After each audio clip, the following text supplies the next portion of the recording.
Hi, I'm Angified. I started Angified Presents. We share the love of music. It has been medicine and therapy. Nothing else worked. It has saved many of us. With mental health, we need to open our eyes. Hurt people hurt people. We ask that you listen, comprehend, and relate with your ears. Form that heart of unity and one. We share on this stage. Statistics, feelings. And ourselves. We stand with the belief to be you, to be heard, and to be original. We all may be different, with opinions and beliefs. At the end of the day, we are all brothers and sisters.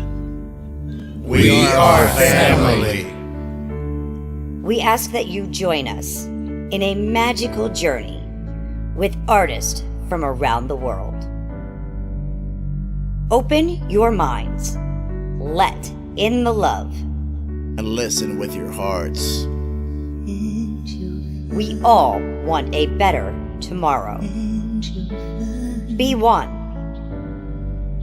Communicate and look out for one another. And then, and only then, will you find the world. We will find peace in all the world. You'll find the world. And you will find in this shining world. He was among us in every boy and girl. Many have been broken, red hearts turn black. Love will melt the ice and turn it back, and you will find the world. You will find the world. You will find the world.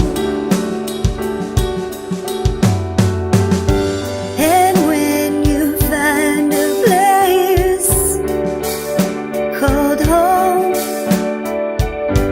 where everyone is free to roam, a whole new world, a better place for our children's futures at stake. And you'll find, with music in your soul, laughter in your hearts, together we can grow a better place, with love in us all. And you will find, together we can save it all. And you will find a place called home, where everyone is free to roam, a better place, a whole new world for our children's futures.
times have changed. On a PC or a Mac and even with a mobile device, we'll be talking about it all every Thursday night. From software to plugins and sys that entice. Dive deep into tech and let creativity take flight. Talkin IT. We're talking IT. Come and join in and have some fun. It's highly educational with a lot to learn. From bedroom producers to seasoned pros, we're breaking it down so knowledge grows. Whether you're a DJ or a beat making wizard, we got the tips and tricks to make your sound sizzle. Mixing and mastering, that's our jam. With the tutorials and tips on how much rap. Get the best quality from your setup and gear. Tune in every week and lend us your ear. We're talking IT. Come and join in and have some fun. It's highly educational with a lot to learn. We're talking IT. We're talking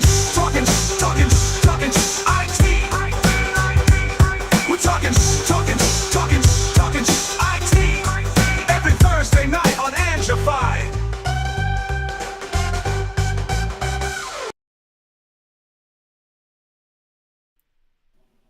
Every Thursday night. Right here. On Angified. Thursday. Oh, I need to be looking at you, Glenn. Oh, there you are.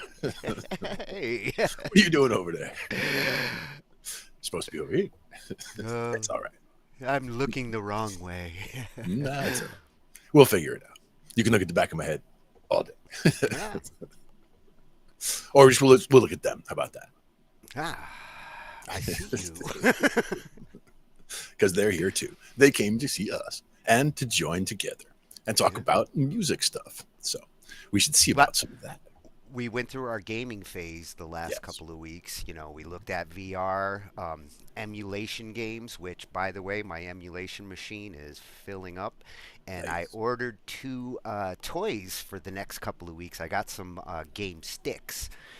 Plug straight into the TV. Each comes with 2 controllers. So when I get these, I'm going to have 4 wireless controllers that I'm going to hook up to the gaming machine because I want to get my gauntlet on. Nice. I love Gauntlet, man. Dungeon crawl like that, for sure.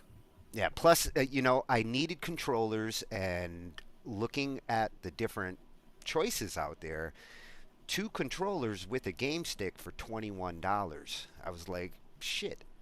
I'll take 2 with 2 controllers, and let's see how these bad boys work. So, you know, over the next couple of weeks, we might have some reviews on these game sticks. Now, can you play 4 controllers at the same time yourself? Yes. Well, I mean, I know the cat can play 1, but I mean, can you do 3 by yourself? I might be able to get 1 with my foot, but you know how I am. Like, it's like drums. I can't use my feet and my hands at the same time. I can get 3 things going. You get that 4th thing mixed in, and now it's getting dicey. Well, I'm trying to get that hi-hat foot. I'm certainly going to try when I get these. I got to wait another week. But for tonight, we've got a grab bag tonight because, you know, we need to catch up on a few other things. So we've got a little bit of everything. Nice. To the IT cave. There we are. Oh, there we are. And let's see what we've got lined up. So I kind of broke these up into 3 categories. The first 2, vocal information.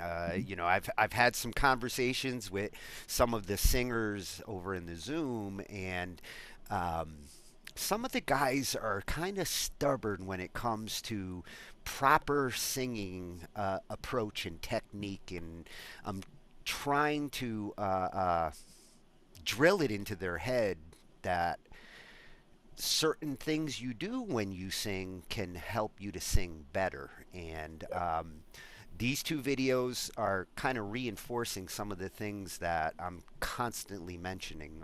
To start, I see posture mentioned already, and that's a big one. Yes, this is the one that I keep repeating, and when I see a singer sitting down to record their tracks, like, hey, we're laying down our tracks for posterity, posture is important to lay down a good track. Singers, I believe, should stand up when they're seriously performing, unless they're looking for that compressed, crouched sound. Yeah. Now it is possible to get somewhat of the same extension. Like you can sit very tall, and if you extend and make your torso essentially as tall as if you were standing, you can still get a lot of the same sound. But as far as the reinforcement, as far as the breath support and all of that, you are definitely better off standing. And that's why you'll see so many stand and even sing up to a microphone above them. As another thing. Well, and it helps to open their throat in those cases too. See, when they're sitting, I feel like the whole pushing from your sphincter starts to come into play, and I think it's important to consider, like, where you're trying to push from when you're singing, and this is where some of this information comes into play. Mm-hmm. So, Definitely. Chris Lee, vocal coach, found me a new vocal coach. All right. Couple of them in our coffers now. Mm-hmm. And then this one is kind of a compliment to it. Again, it does actually apply to female singing too, but I was going to add a female compliment to this, and then I thought I could do a whole night just on female vocals. So sure. Here we're going to kind of look at it from the male perspective, and Adam Mishan is going to show us how to sing better instantly for guys. So, guys, if you're out there singing, be ready. Take a listen to what he's going to say. And then we're going to shift over to some toys, because there's been some cool music toys that are coming out. 2025, we've got some great gear on the horizon. And when I saw this, when we were looking at VR a couple weeks ago, and we were talking about haptic feedback and how it kind of helps to get immersed into your games. Yeah. Well, Dom Sigalis reviews a prototype here from Softube Faders for the MK3. These faders have haptic feedback. Nice. And I would love to try this to see how feeling out the music, and when you're pushing to those peaks and your mixer lets you know it starts to rumble. Nice. I can't help but want to check out this. Mm-hmm. Definitely sounds cool. And I do think it will kind of change, some producers' approach having this kind of technology. For sure. Oh, and you remember Uni's circular drum machine that he's been building? Yep. When I saw this, it screamed Uni. I was like, wow. Nice.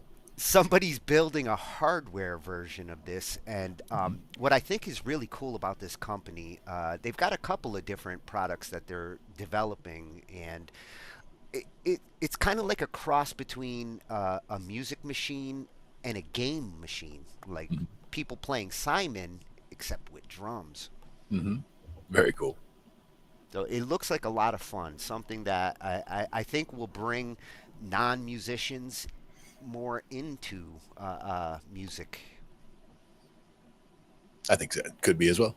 Yeah. And then I got to get my wickety whack on, because I want one of these or something I've always wanted to scratch. Always wanted to play around with that experience, and it's cool to see that there are some companies out there that are coming up with some interesting approaches to virtually scratching. Mm-hmm. Nice. So this is a prototype. It's due out in the next couple of weeks, so it's super fresh. Mm-hmm. Right there. Yep.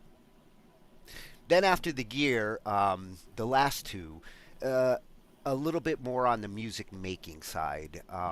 Arrangements, arranging songs, something that I've been saying is so important for composers and musicians to think more about, because you're seeing music these days where the arrangements aren't following what we're traditionally used to. And it doesn't mean that that's a wrong way to go. In fact, sometimes it is the rule breakers that do make some interesting music. But at the same time, there's a reason why there's a certain recipe to arrangement, and when is there too much repetition? When is there too much of a good thing? And Nathan James Larson is going to cover the rules of three, which I find it interesting that in the photography world, you have the rule of thirds. Composition is all broken up into threes. And this also does apply to some extent with music. Exactly. The rule of threes, you know, Ange loves that. Yeah, I figured this one's Ange approved. Indeed. And then for our final one, Help Me Devin. We visited his channel last year when we were looking at some mixing tips. And it's such a great channel for mixing advice, production advice. He's very clear in how he explains things. And compression is that elephant in the mixing room that we're always mentioning, but we're not always mentioning it in the proper terms. And we don't even always know which type of compression approach we're taking. And some of you may actually be utilizing upward compression and not even know it. This is going to help you to understand what upward compression is versus, you know, your typical compression approach. Typically with compression, it's a top-down kind of thing. You're trying to tame cymbals. You're trying to squash something, yeah. Yeah, but in this case, Devin's going to talk about using compression to lift things up. And for vocals, that's especially useful. Those mixers who are trying to get the vocals to sit on top and stand out on top of the music, a lot of times this is something that can help you to achieve that. Yeah, and that's one that we've looked at a couple of videos on upward compression and different uses for compression in the past. And once you kind of think about it in those terms and you start utilizing it on, you know, in your daily, you know, music stuff that you're doing, you start to get a feel for, you know, when you're doing the upward compression, when you're bringing something down, and when you're trying to just kind of balance things. Yeah, and by understanding the compression approach you're taking, it'll help you to make better decisions on what compressor you use.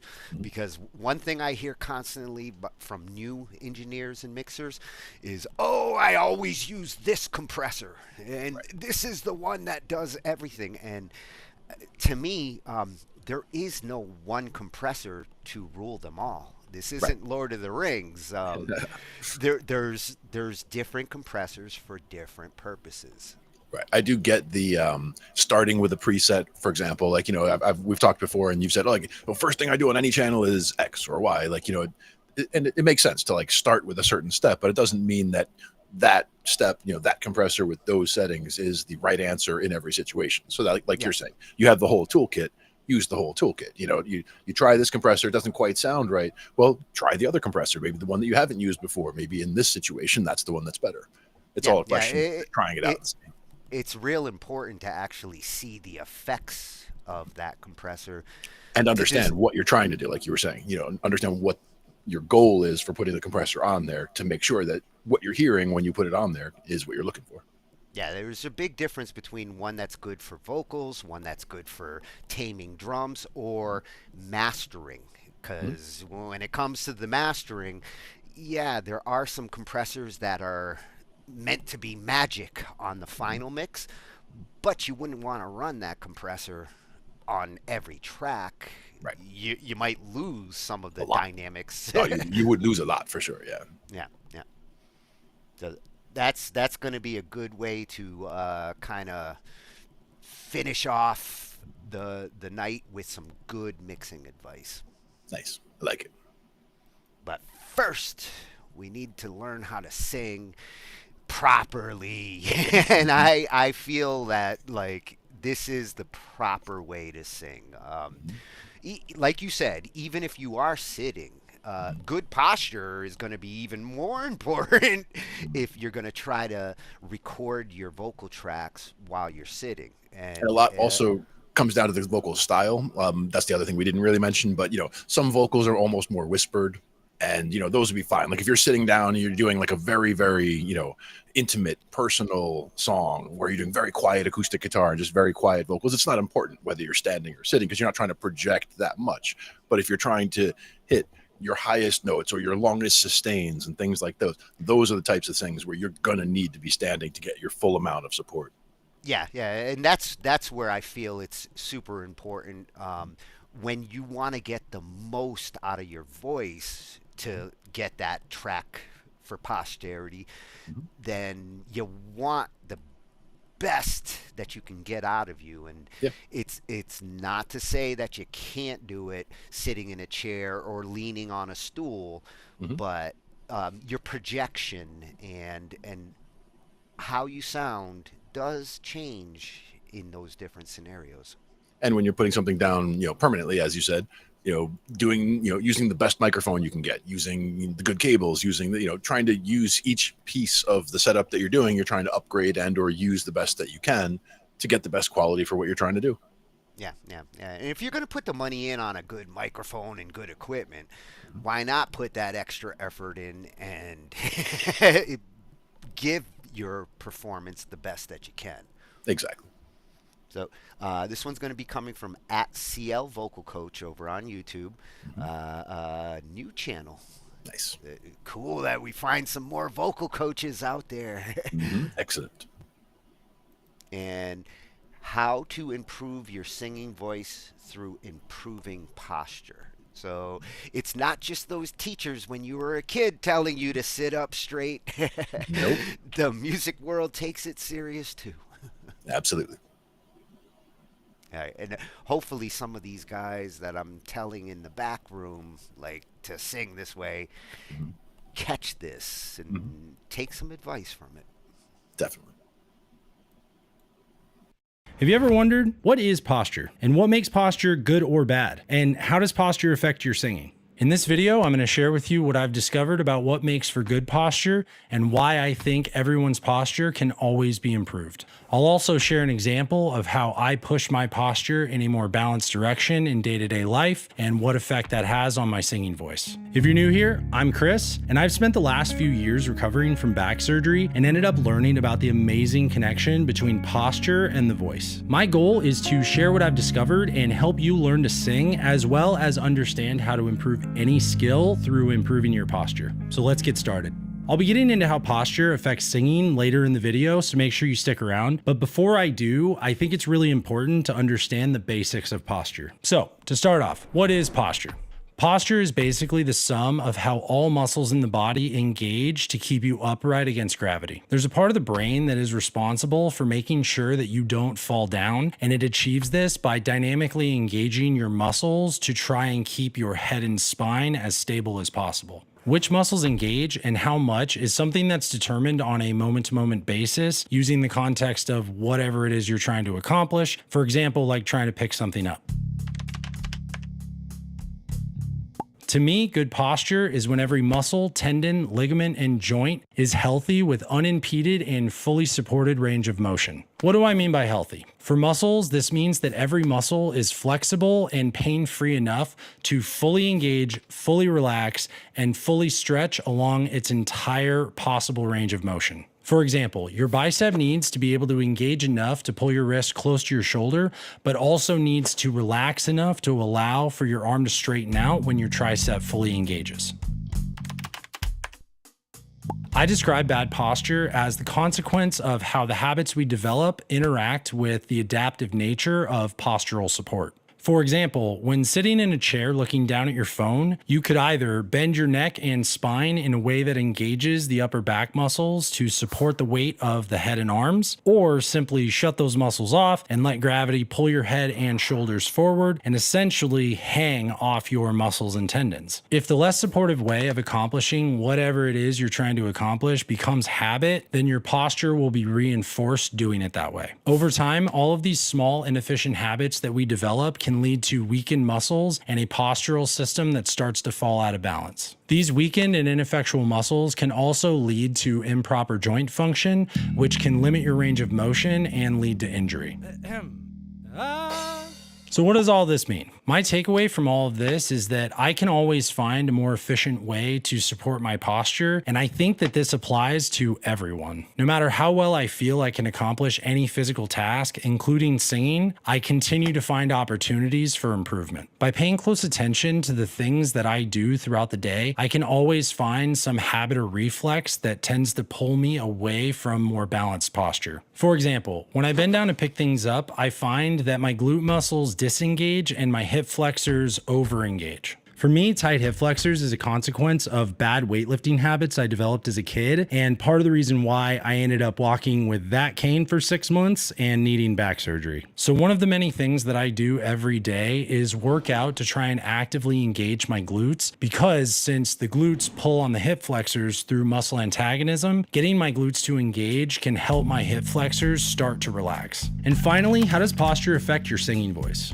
While this is a gross oversimplification, I think that the muscles involved with singing can generally be put into two primary systems. The ones that support and control your airflow, and then the ones that support whatever you're doing with the rest of your posture. When your overall posture isn't properly supported, muscles can interfere with airflow management and end up having a direct impact on your voice. For example, one of my issues that I've been dealing with is my shoulders basically being pulled forward and tightening down onto my rib cage. Whoa, whoa.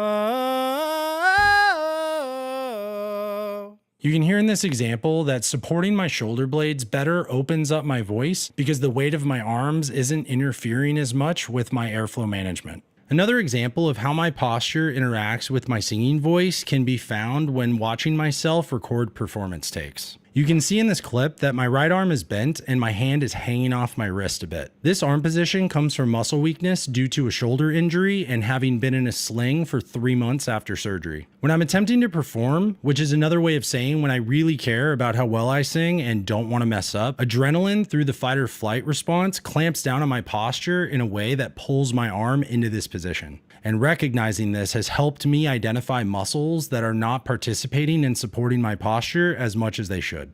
I'm confident that everyone can find ways to improve their postural support, and I strongly encourage you to take some time and try to find ways to use your muscles differently to make body movements feel more supported. If you ever have any pain, I strongly recommend talking to a doctor or a physical therapist. I myself have been through years of physical therapy, and I found it very helpful in identifying the parts of my posture that I need to work on. If you have any questions, please leave them in the comments or join my Discord and ask me there. If you'd like to support me, then please like and subscribe and check out my Square and Patreon links in the description. Thank you so much for watching. I hope you learned something, and remember to never stop improving.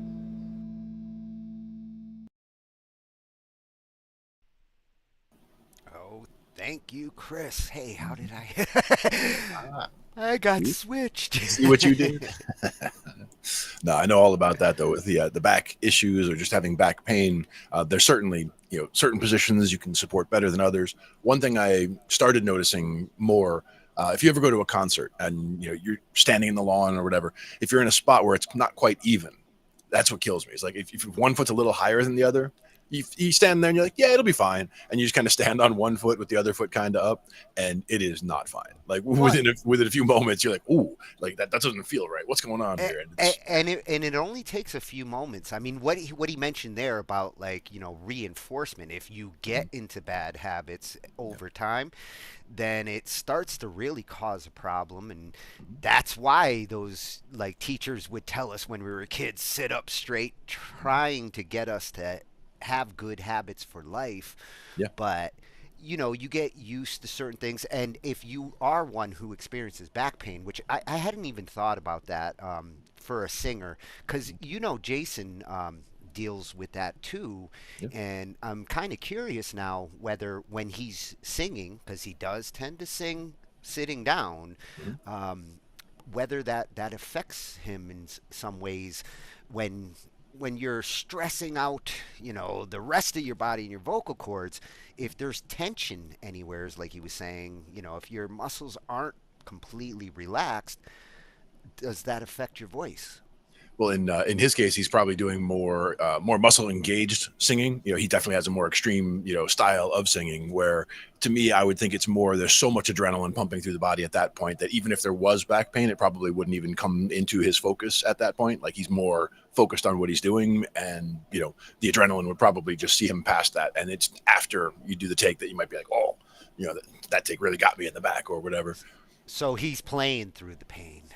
That's what I would think as far as that, or he's not noticing the pain because of the fact that, you know, he is that focused on what he's doing, you know, to keep distracted from the pain. Chris Allen had mentioned, like, you know, sometimes he sings on his side and this way, and trying a couple. And I have heard of some singers who have tried singing on their back, which when I first heard that, I was like, really, flat on your back singing up? But I think that would be excellent. And to me, it would be all of the weight not being on my spine, but still having myself in that fully, you know, aligned state. I think that would be a good thing. It might be worth trying. I don't know if I would sing that way all the time on stage. Excuse me, everybody. Everybody knows that singer. He lays down on stage and sings up. There were a couple of guitar players back that I knew of, you know, heard about back in the day, where they had extreme stage fright, and so they would you know, medicate themselves to avoid stage fright, and some would just get so, you know, hammered essentially that they would end up having to lie down and play from lying down, because like they were going to fall down if they didn't lie down, but as long as you laid them down gently and like put the guitar on top, like they're fine. And they could just no problem. Whether it affects your playing or your voice, that's the thing to consider. If you hear a difference, you know, if you try it, record a track this way, try recording it that way, if you hear a difference, then it's time to consider what's the better approach. Another posture thing from, you know, being a tall guy. I'm 6'6", so people my size, if I'm having a conversation with other just, you know, regular sized people and it's a loud environment, crouching. I have to basically, you know, bring my skull down so I can hear what's going on down here. So, you know, if I'm constantly in a conversation with people who are shorter than me in a loud environment, I will end up with a, you know, stress in my back because of the fact that I keep coming down to, you know, hear what's going on and then say something and then come back down and, you know, like, what was that again? And yeah, so you do end up doing a lot of that. And a lot of really tall guys will also be slouched over anyway, just to kind of almost apologizing for their height. Whereas, you know, it's important to stand up straight. Like I'm not always in, you know, fully excellent posture in this chair, but like if I were sitting up fully, like you could see how close to the top I am here. Whereas normally if I'm just kind of, you know, sitting normally, I'm just, you know, a good bit shorter than I was. But it's one of those things where, you know, it's important to recognize your posture and when you need to adjust. Yeah, I forgive you for being a giant. There's some things we just can't help. Yeah. So be what you are. That's important. That was at CL Vocal Coach Freshie Channel. More vocal tips. Thank you, Chris. Yes, indeed. Thank you. And to continue with the vocal tips, again, this isn't necessarily just for men, but he might be the president of the Man Singing Club. This is Adam Mishan, and that's over at Adam Mishan on YouTube. Nice. I like when the ats match the name. Always a good thing. Yep. Hey, the curtains do match the drapes. Oh, and he's got some good tips in here. You don't have to be born with it to learn to sing. Totally agree. Yep. Certain things you can pick up over time, for sure. Some people still have, you know, atonia where they can't, you know, they just can't carry a tune. They can't hear a tune. But anybody who isn't in an extreme situation like that can certainly learn. Oh yeah, and he's got some great stuff in here. How to sing with a rasp. That's one we have talked about. We've got some raspy singers in our groups. Oh yeah, definitely. I will be back for that one, Adam, later. I'll be back.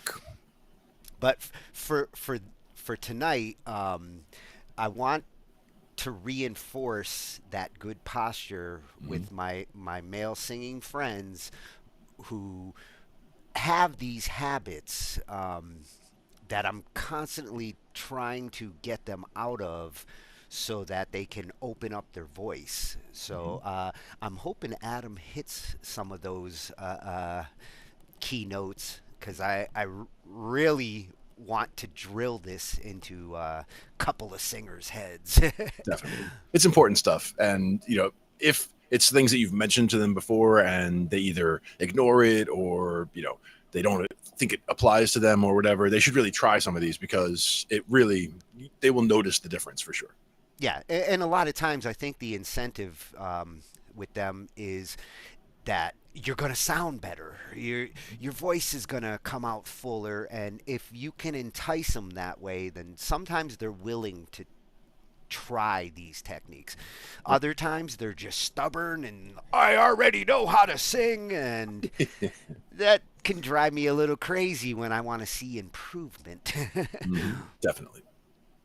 So let's see how Adam can help us to sing better instantly, guys. Right.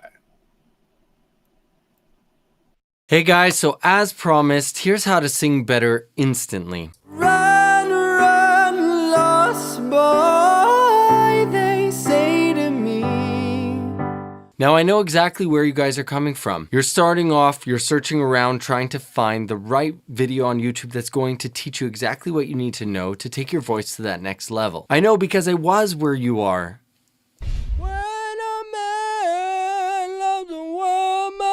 I was not good at all. I needed to figure out exactly how to improve my voice. Years later, here's where I'm at. So I'm gonna give you guys a condensed version right here of how to take your voice right now to the next level. I want actionable items that you guys can use. The first thing that's definitely going to show you a difference is finding where your voice sits. So for a lot of people, they don't really know how they should be using their voice and what strain-free singing feels like.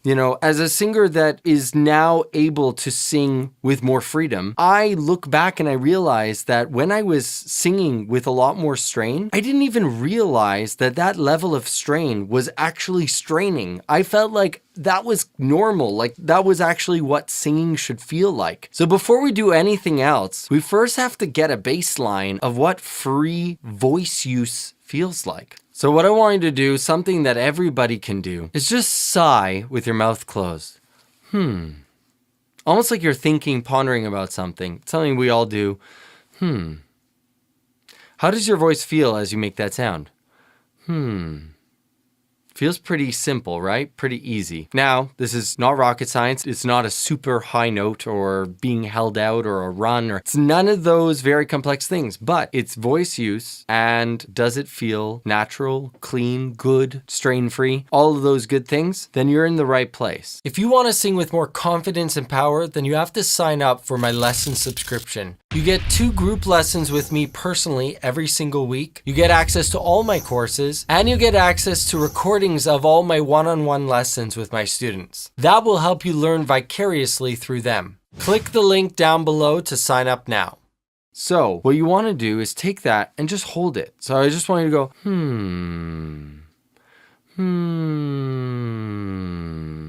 Now what you're doing is something called a glissando. You may not even realize that you're doing that, but it's a glissando. It's where we take one note and we slide through many other notes downwards. And we're doing that glissando downwards. So what you want to do is take that and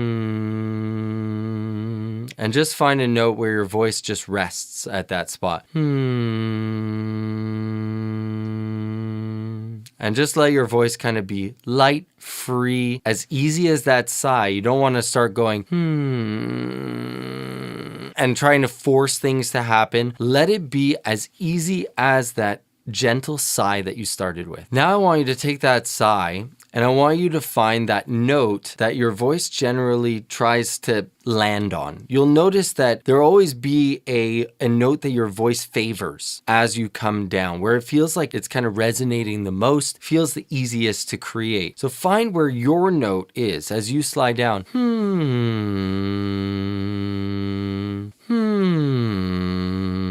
Might be one of those notes around there. Try to find where your voice feels most comfortable. Let's do it again.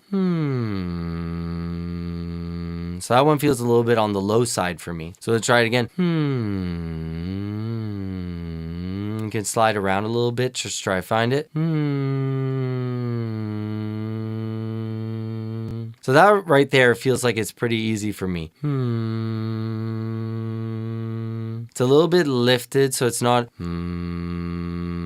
down there where I feel like I'm kind of sitting on my throat, like it feels a little bit pushed. That's what we'd want to avoid. So we don't want to feel pushed as we're creating it. We want to create a nice, easy feel as we do it. Now, as you find that note, I want you to just drop your jaw. Let your mouth open.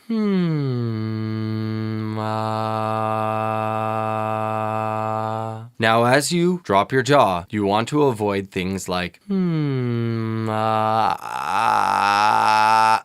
don't want to do that. We don't want to go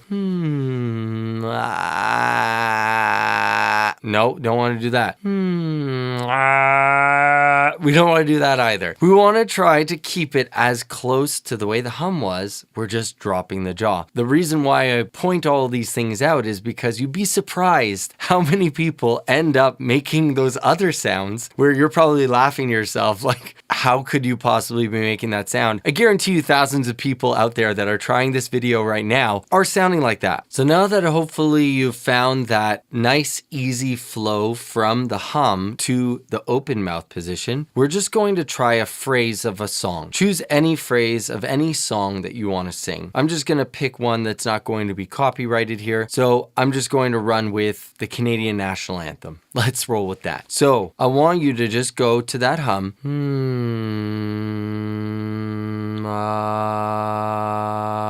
Oh, Canada, our home and native land. And you want to try to feel like the words are an extension of that same relaxed, chilled hum that you created initially. Now, you might be saying to yourself, wait, Adam, that is not the pitch that I need to sing this song at. What are you doing? Well, right now, I'm just trying to get you to, most of you are beginners out there. I'm trying to get you to feel what it's like to create a released sound. Because for many of you, if you're anything like what I started out to be, you're creating sounds that are totally not released, totally not relaxed. You don't even realize it. You need to be able to find what is a relaxed, released state. And then from there, try to take that into the range that you're trying to sing your songs at. So does this mean that you should always sing your songs low? No, it does not. But what it does mean is that we need to find that relaxed feeling and take it throughout any part of our range. So this idea of singing very chilled, very relaxed, very easy, not with strain, needs to be carried out throughout your voice. Now, the next question you're probably asking yourself,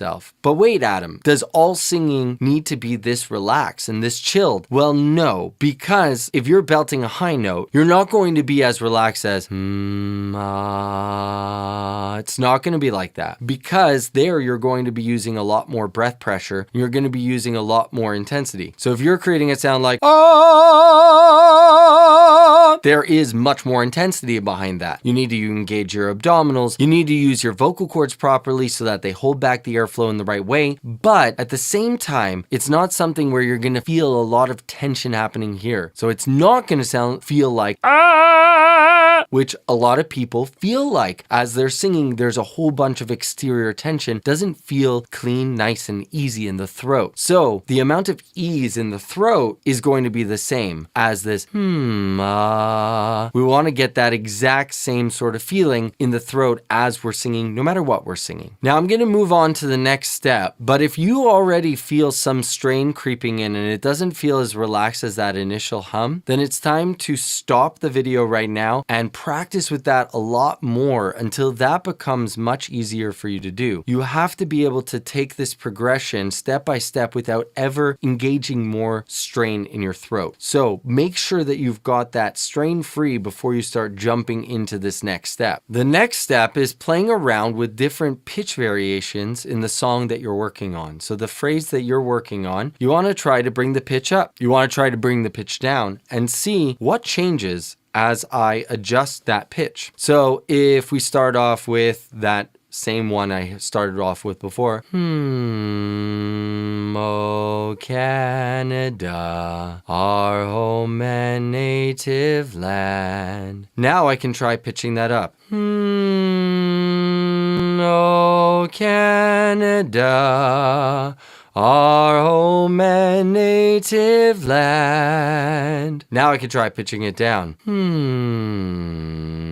Oh Canada, our home and native land. And then I could try pitching it up even higher.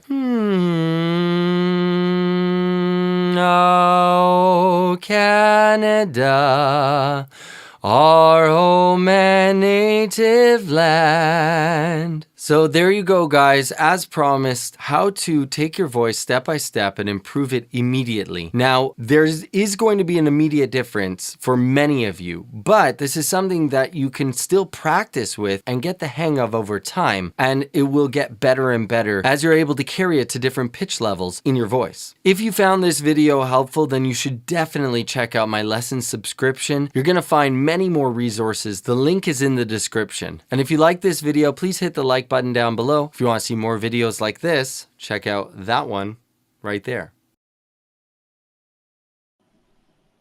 Oh, check out that one right there. Things that make you go, And I wouldn't have took him for a Canadian. as a child of Canadians, I really like that example. It's a good one. Non-copyrighted example. Excellent. I felt like I was looking at Jason Jacobs' younger brother there. You guys look a lot alike. Yeah, there you go. Family resemblance. Everything he was talking about there, the whole exercise, I've been through that with Jason. Yep. You know, we've had singers who come in and they ask him all the time, like, how do you sing the way you sing, and what do you do to warm up and get in the zone? And the exercise is the first one he goes to. Yep, it's a good one.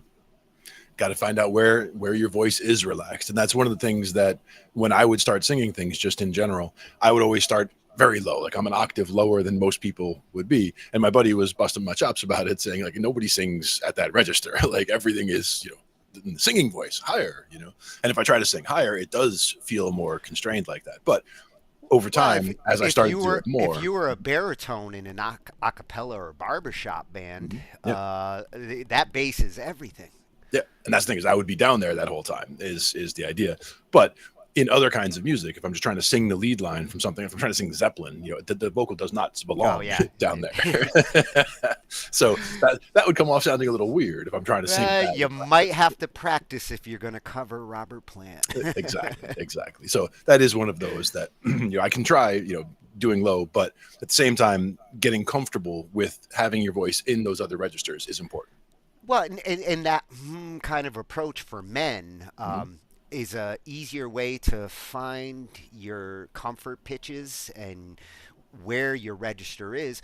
Whereas, like, you know, with the women, a lot of times they go through the like scales to find like their lowest register to their highest register. I mean, it works for men too, but you know, it's a slightly different voice that you're dealing with. Yeah, definitely. And mine kind of disappears into, you know, kind of the way a bass disappears into a mix because you're not always using big speakers. So the lower frequencies kind of muddy out, you know, down at the bottom. So if I try to just go boom, boom, boom, boom, and I can just keep going down into the basement where you can't really hear the voice anymore, you know, most times. And it doesn't really do any good once you're down there. So yeah. And a lot of times on the male side, it's easier to slide down and still be comfortable with pitches than pushing up. It's a rare male who's really comfortable going to the falsetto male singers, Sure. where they have no problem going into octaves where their voice might not be designed for that, but they pull it off because of their practice. Mm-hmm. Exactly. And those who wanted to yodel when they were kids, they had they were practicing that whole high voice thing at early age, started getting that worked in. I wanted to sing like Prince.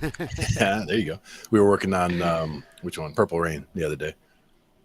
Well, there he doesn't go too high, but there's a few of them that, like, if you can pull those off, I might have to come back at him to figure out how to sing like Prince. Nice. There you go. For some parts of it, it's just the intensity of the vocal, where he's, the emotion content in the vocal is really what, there's the push there, as opposed to the push being a super high note.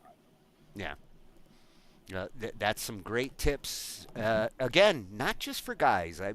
A lot of this does apply on both sides, but it is some good general advice for the male singers out there to get comfortable with your hms and find your register. Yep.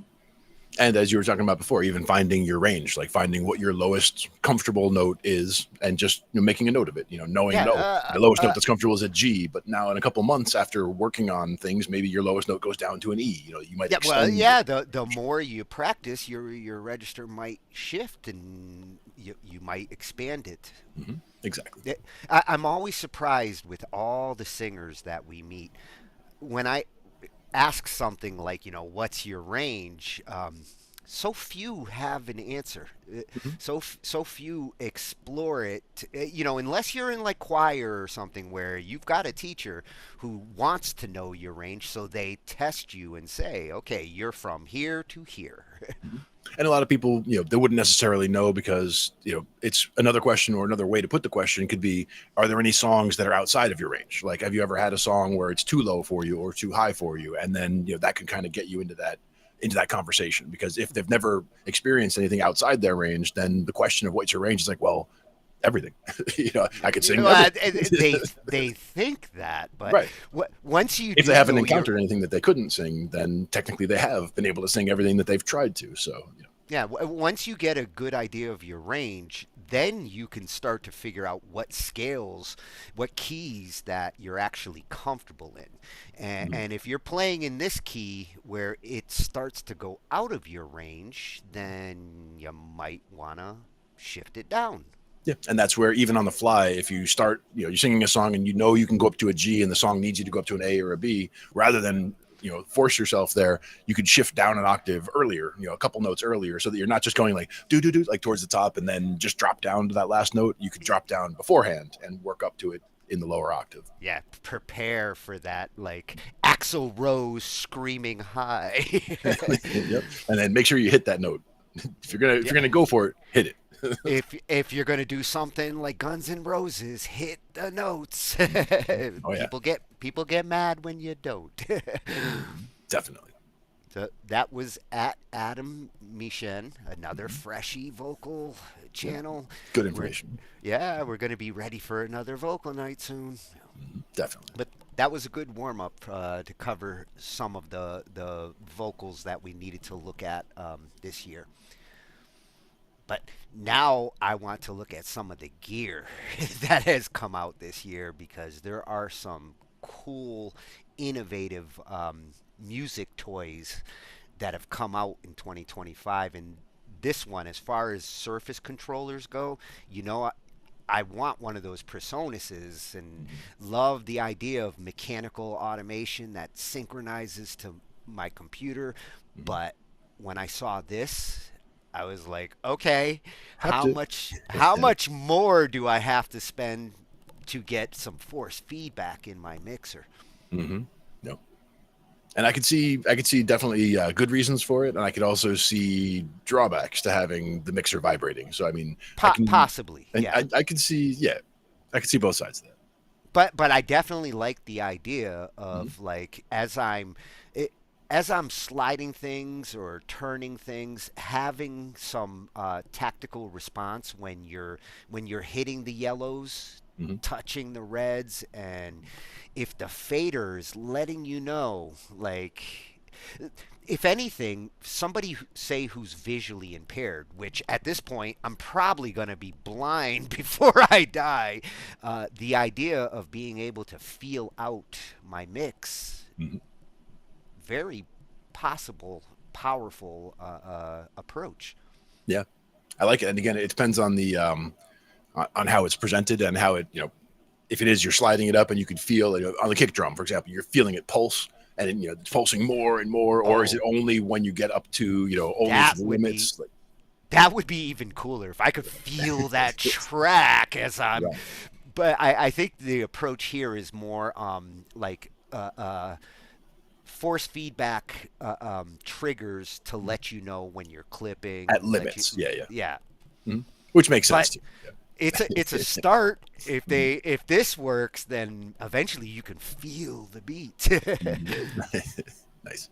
So this is not a new channel. We went to Dom last year for a couple of different topics, and he does great reviews, gear reviews, music advice. He's an all-around music educator at Dom Sigalis over on YouTube. He's a music producer, film composer, and musicologist. I want to be a musicologist too, Dom. Nice. Lately, I've just been a mixologist, but musicologist would be good too. I wouldn't mind being one of those too.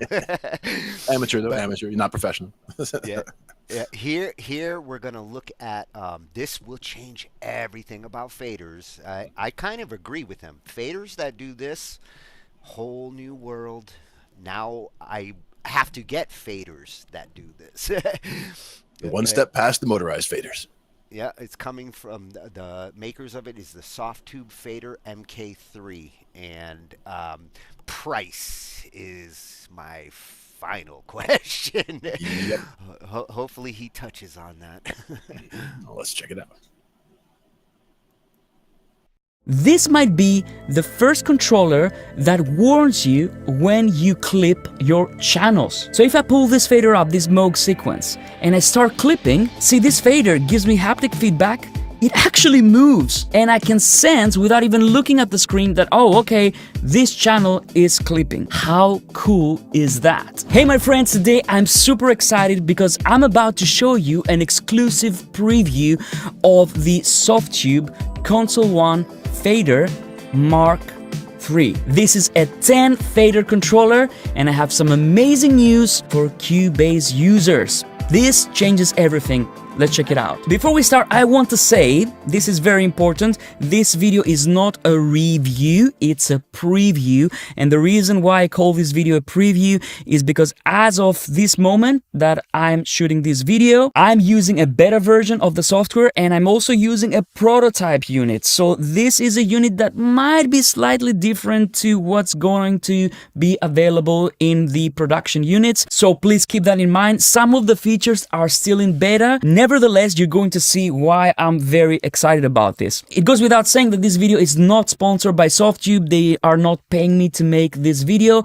They did send me an early prototype to check it out because, I would be interested, and they know that. So what is the Fader Mark III? You don't need much explanation. It's a 10 fader controller. Now, these faders are touch sensitive, and they're also motorized, but they also have something really exciting, and I'm going to explain what that is because they have haptic feedback as well. When it comes to the motorized part of these faders, I'm just going to shut up and I'm going to show you how they react and how fast they are, how quickly they get into position, and the sound that they make. So let's try that.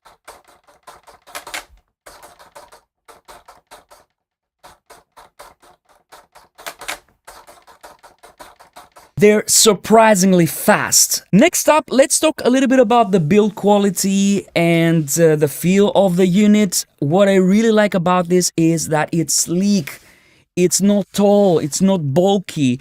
It looks elegant. The design is beautiful. I love the design of this unit. The screens are amazing. See all the screens. You can see a lot of information. You can see the level. You can see the name of the track. You can see the panning. And also, I'm gonna come into this. You can see the color of your channel on the screen, but also on these buttons right here. And this, you're gonna be very happy about this. There's a knob here that if you're familiar with the Console 1 Mark III, it's exactly the same knob. So again, it's touch sensitive. But now let's dive into Cubase and let's talk a little bit about what's so special about this controller and why I'm so excited about it. Even though some features are still in beta and they're not finalized. Let me show you. So let's see what we can do. I'm in Cubase and as you can see, I can immediately control my channels like this. You would expect that it would do that, right? Of course, yes, you would. But if you know how this system works, if you're familiar with the Console 1 Mark III, you will know that you have to add a plugin on every channel in Cubase in order to get the communication going between the channel and the actual controller. But if you take a look in Cubase, you will see that I have not even one single Console 1 plugin loaded in my session. And this is where things get really exciting for us Cubase users, because Softube cracked the code and now you can actually launch Cubase, load your session, and immediately this controller works with Cubase. You can actually control it without loading a single plugin inside Cubase. It goes without saying that I love the Console 1 plugin and it's my channel strip of choice, but you don't need to use it to control Cubase. This is a plug-and-play controller for Cubase as it is. Now, I want to say something here because I know you're going to ask, and if you're here for a long time, you know that if I didn't mention this, you would be screaming at me. I know who you are. Does it follow the channel selection? Yes, it does. Let's have a party. Okay, let me show you. I'm here on channel 2 in my session. Let's go and go to, I don't know, channel 45. Okay, I'm gonna click on it and check what happens to the faders. They jumped, which means that this fader controller is the first controller in the history of mankind, apart from the CC121, that can actually follow the track selection in Cubase without loading a plugin on every channel. This is an excuse for a party, I have to say. Look at this. Let's select this one. It follows the channel selection. There you go. Let's go like this. No plugin loaded. The other thing that you will see is that not only it follows the channel selection, but we can see the color of the channels on the screen and here on the buttons. You can immediately see where you are and you can judge by the color of your channels. If I'm at my guitars, for example, I can see the color and immediately, and also very fast, see that? Now, there is one limitation, at least with the version that I'm using right now, because it's still in beta, and I think this supports up to 100 channels in Cubase. Obviously, for me, this is not ideal, because my projects will go way over 100 channels most of the times, but still, I see that this is happening. This is happening, and I'm very, very happy about this. Now, what else can we do? We can, of course, change the panning, and I can go here. Let's go for another channel so that you can see it, maybe here.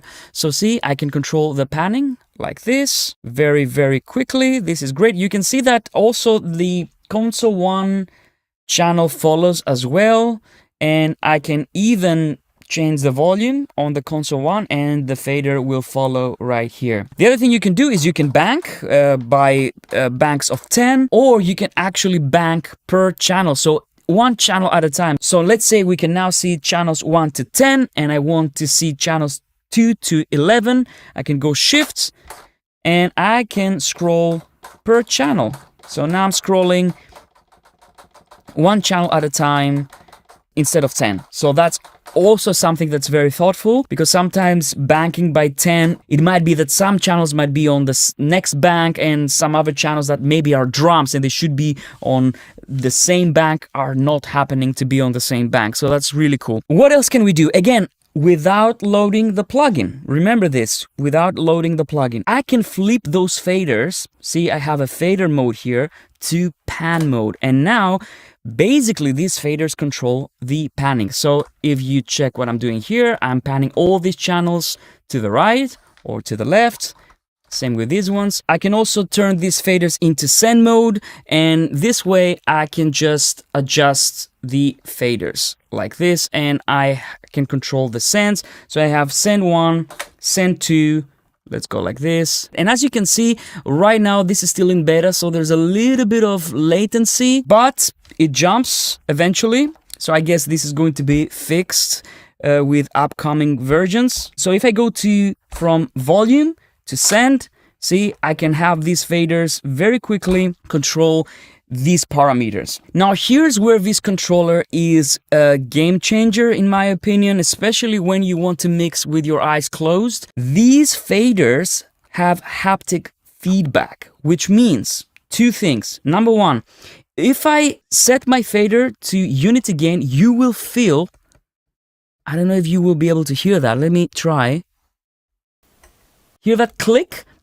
So the fader actually gives you a haptic feedback that you're actually at unity gain. Check this out. Even if I don't look at the faders and I have my eyes closed and I just pull them up, hear that? I can immediately sense that I've set my faders to unity gain without even looking at the faders. How cool is that? And this goes for the panning as well. So if I'm here and I want to pan, I can immediately sense when I am at the center of my stereo field. So right, left, and then, oops, now I know I'm at the center.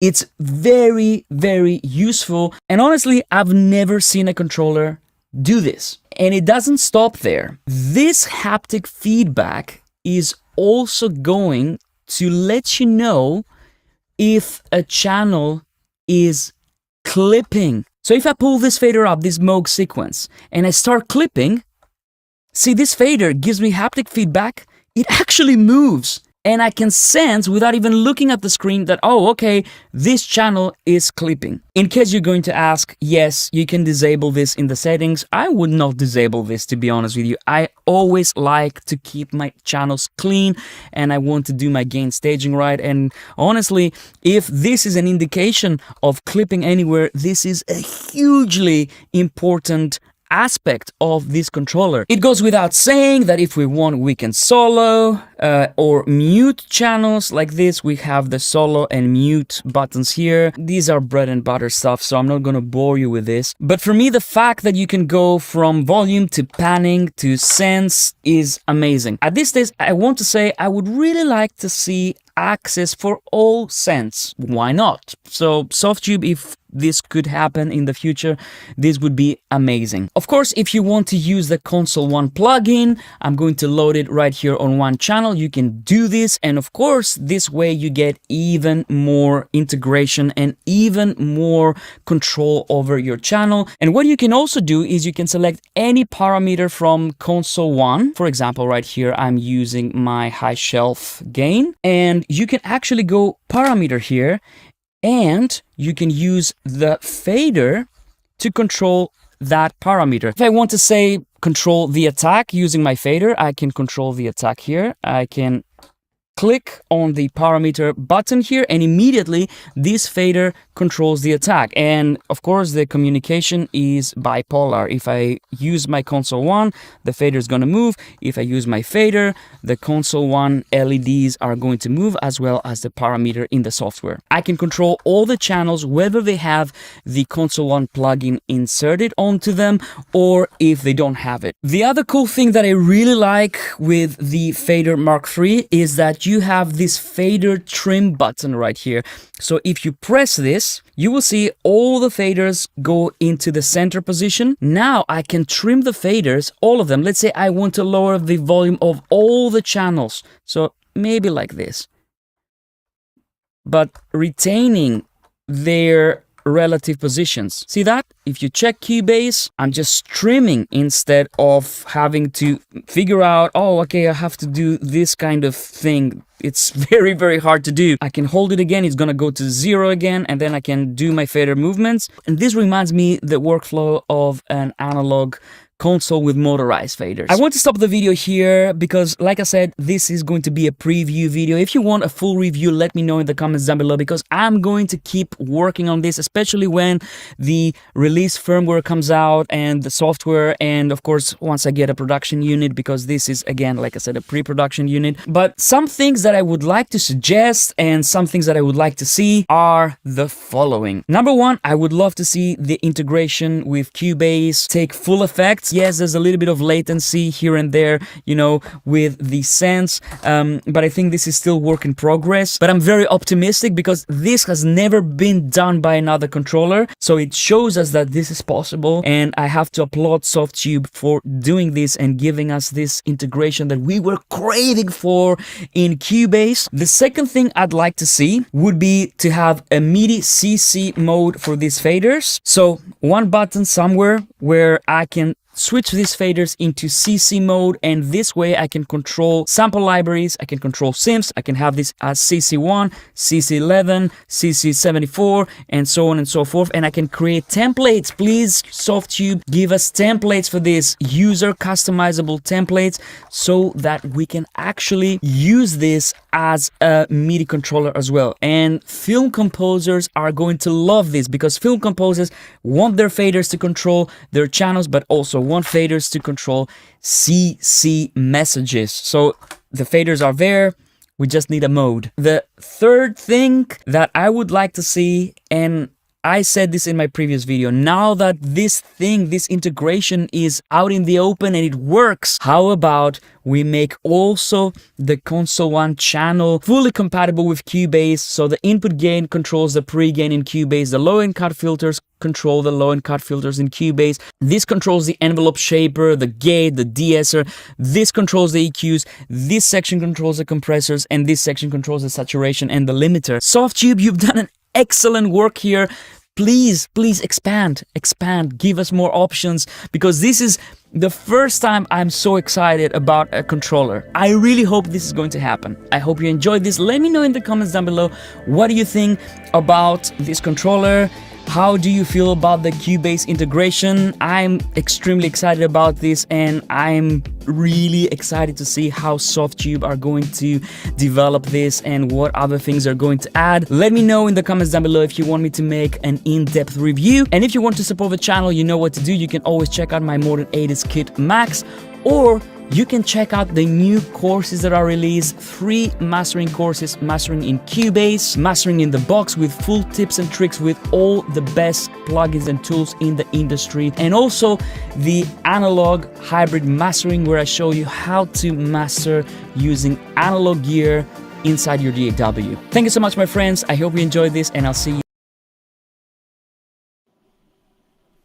Man, I want to party with Dom. For sure. He's got the cool toys. I mean, a pre-release, a prototype, love it. Softube could not have found a better person to show it off, because he is convincing. Every MIDI point he talked about there at the end, I was like, yes, yes, yes. And the customizable templates, I'd love that too, sure. Yeah. He's actually convinced me that, you know, PreSonus, their Surface controllers, I was kind of dead set on getting those. But a little bit more, a couple $100 more, the features that this has, if they take Dom's advice, and because it's got to have some MIDI control. That's important for me, and if they can incorporate some of his suggestions, this is my winner for a control surface, especially like 100 channels. Yes, I might be shy a few tracks, because mine do tend to go sometimes over 100 too, but that's not a deal breaker. Exactly. Now with the live stuff that we do sometimes, we were using the motorized faders with the early PreSonus 24 slot, and we switched to using the rack mount and everything is now, there's no faders, no motorized faders. Now it's all digital. So now it's all from the pad, right? So we could have both pads. Like he could have one pad and I could have another one, but we also have different layers. So like I could be looking at the monitor mix and I could be up with the band, and as they're telling me, oh, I need more vocal in this monitor and I need more guitar in that monitor, I can choose the different monitor mixes and the virtual approach in a live situation is awesome. Right. Especially when multiple people can actually be hitting the same mixer. In the studio, right. I want to feel that clip this way. This is a totally new approach to mixing. Oh, I love it. And as we both mentioned a minute ago, as we're watching the video and watching him, using the faders up and down, it looks like he's mixing a light show. Like I was like, it's exactly what it looks like if you were sitting there mixing lights. Because if you were to set that up to control that, sure. If they do set up MIDI CC controls to be mapped, then it is a lighting mixer. It is a synth controller. The MIDI implementation is the final frontier. I love what this thing is doing already. Yep. But get that MIDI integration in there, because it's a for sure sale for me.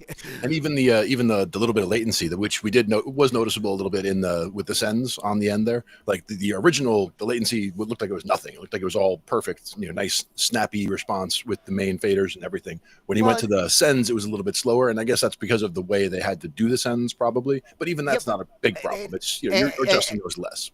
And it's the same issue if you have to run a plugin in order to. What he mentioned at the beginning, the fact that this can hook up, you don't have to set up plugins on every channel that you want to control. It's ready to start controlling without the plugins. The plugins give you additional functionality, but if you don't need them, that's overhead. And that's already, taking a whole lot off of the learning curve, where a lot of people, they would start into something like that and they would plug it in and they would get in there and it's not working right away. And they'd have to start figuring out how to get all the things on each track and all of that. Some people, they would buy something like that and just expect it to work. And in this case, you get it, you plug it in and it does work. And in those cases, it looks like it would be great for that. Given how intuitive they laid it out, everything's pretty straightforward. If you're coming from a digital DAW or a analog mixer and going to this, most of it is going to feel like something you've already done. The additional knobs on the controller on the top, getting to know all the knobs, what does what, little bit of a learning curve, but you give me a day with that. And I'm a master. Even just his little overview right there, like, compressors here, reverbs there, whatever, like just, breaking it down like that, just in a real quick, you could just, as an overview, be like, oh, okay, it just makes sense. Like, these are here, these are there, these are there. They're just different groupings. And it kind of reminds me of an airplane cockpit in the way that, you've got a section that's this, like this stuff is all landing gear stuff over here. And this stuff is all engine stuff over here. And this is all navigation stuff over here. Same idea. How they actually group those knobs is important, because you got to have the right ones next to each other in groups. Add some color to the groups, and all those knobs aren't going to look intimidating when I see them color coded. Exactly. And those little screens did look nice and sharp also, bringing down the color, the name, all that track info. I want my Surface controller to have a screen for every track showing those kinds of details. That's everything I want to see in a Surface controller. Yep. Very solid. Damn it, Dom. You're going to make me spend a couple $100 more, because I thought I'd found a good controller, but this one, I can't wait to see this get incorporated, become more of a standard in equipment. I hope all the other manufacturers take a lesson from this kind of innovation. Start including this. It's like air conditioning in a car. Yeah, and don't make it like the ashtray in a car where they just decided, oh, you don't need that anymore. It's a change holder now. No, well, I still need it for something. Yep. At Dom Segalis. It wasn't a review, but awesome preview. Like, great walking it through. Yeah, I'm waiting for one of those to get delivered. Yep. Me too. Thank you, Dom. Now, for a little fun in our music making, because when I saw this, I was like, man, Unicorn made Frankenstein, his little drum circle app. This is like that app meets Simon. And you can play this by yourself, but I think what's appealing about this to me is this is the kind of thing you could throw in the middle of a table and non-musicians will get their beat on. Nice. Good stuff. Something that will encourage music into a group. Where's it coming from? And when you see the ability to customize it, can you imagine your whole band sitting around a table and each picking your own instrument so that you could bang off of each other? Sure. So this one's coming from @Dato Music Instruments, the source. They're the ones building it. They've got a couple of Kickstarters for a couple of different instrument ideas. They're totally out of the box. They're thinking of 21st century instruments that, you know, don't necessarily have black and white keys and 6 strings. Yep. Trying new things out. Yeah, musical instruments for future generations. All right. I already like you, Dato. and this is going to introduce us to one of their another one that I don't think is out yet, but they're at the final stages of prototype. Very cool.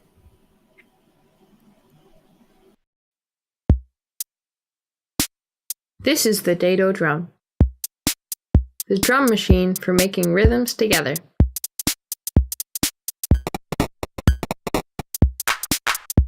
It's simple and it's round, so everyone can play along.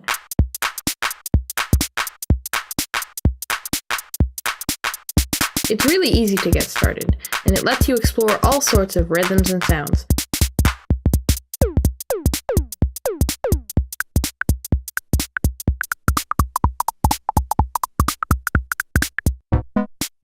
We are Dato, and in 2016 we kickstarted our first instrument, the Dato Duo.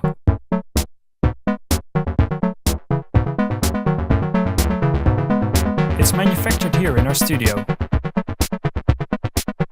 Here we also invented our new instrument, a playful, hands-on drum machine. To make sure it's easy to use, lots of people tested our prototypes. Let's have a look. The Dato drum has 4 drum voices. You can change the sounds of each voice, and they can be pitched up or down.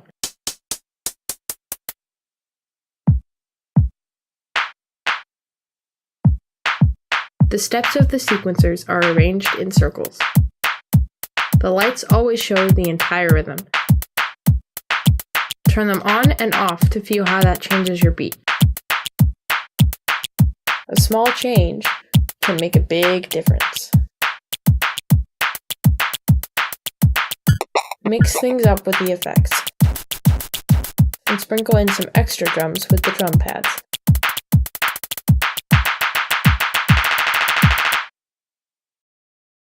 The drum comes with dozens of sweet sounds, but you can also connect it to a computer to add your own.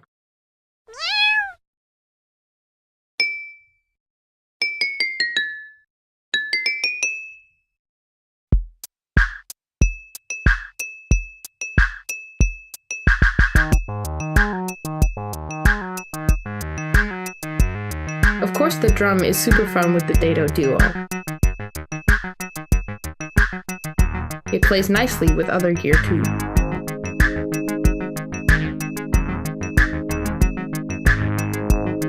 And it's a great rhythmic companion to play along with.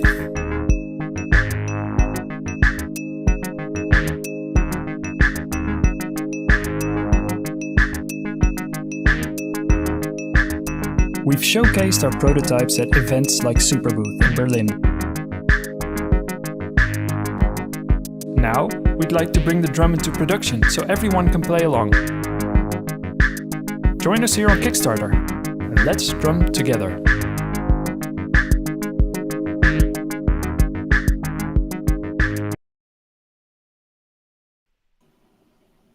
I love it. Yeah. Love it, love it. That's my favorite kind of thing too. Yeah, just the kind of thing where you can just dive right in and just make sense looking at it. Not a whole lot of complicated menus and stuff. It's you do this and it makes that. It actually makes music fun again.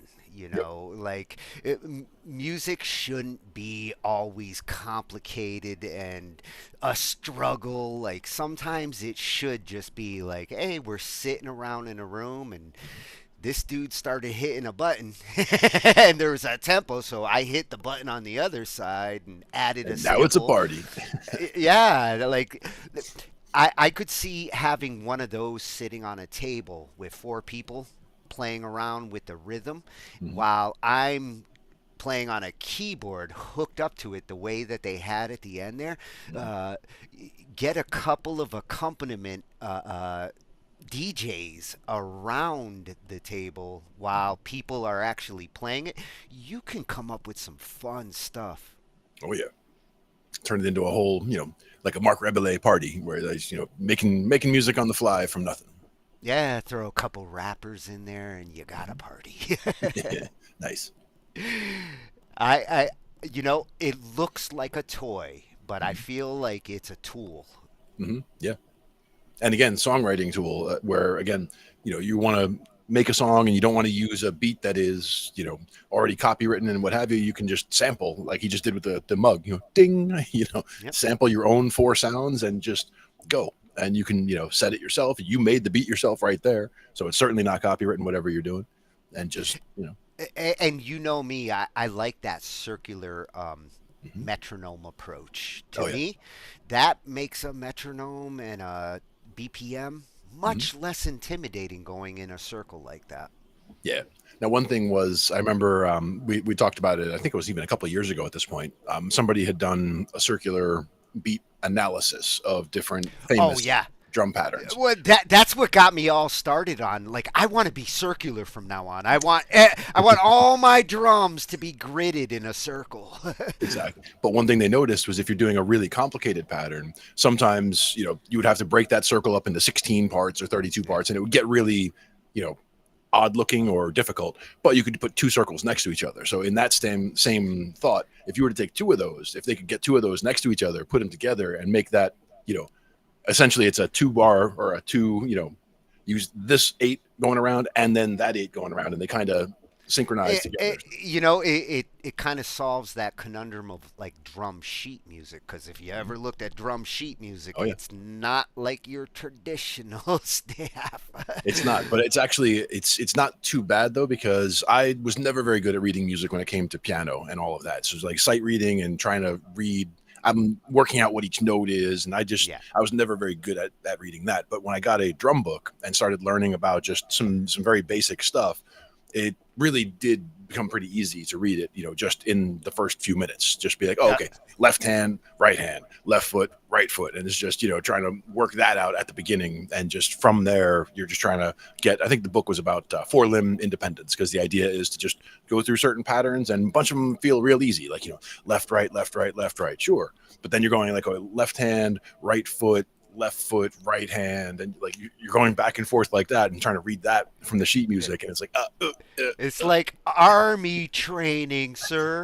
Your left, your left, your left. Exactly. Army training, sir.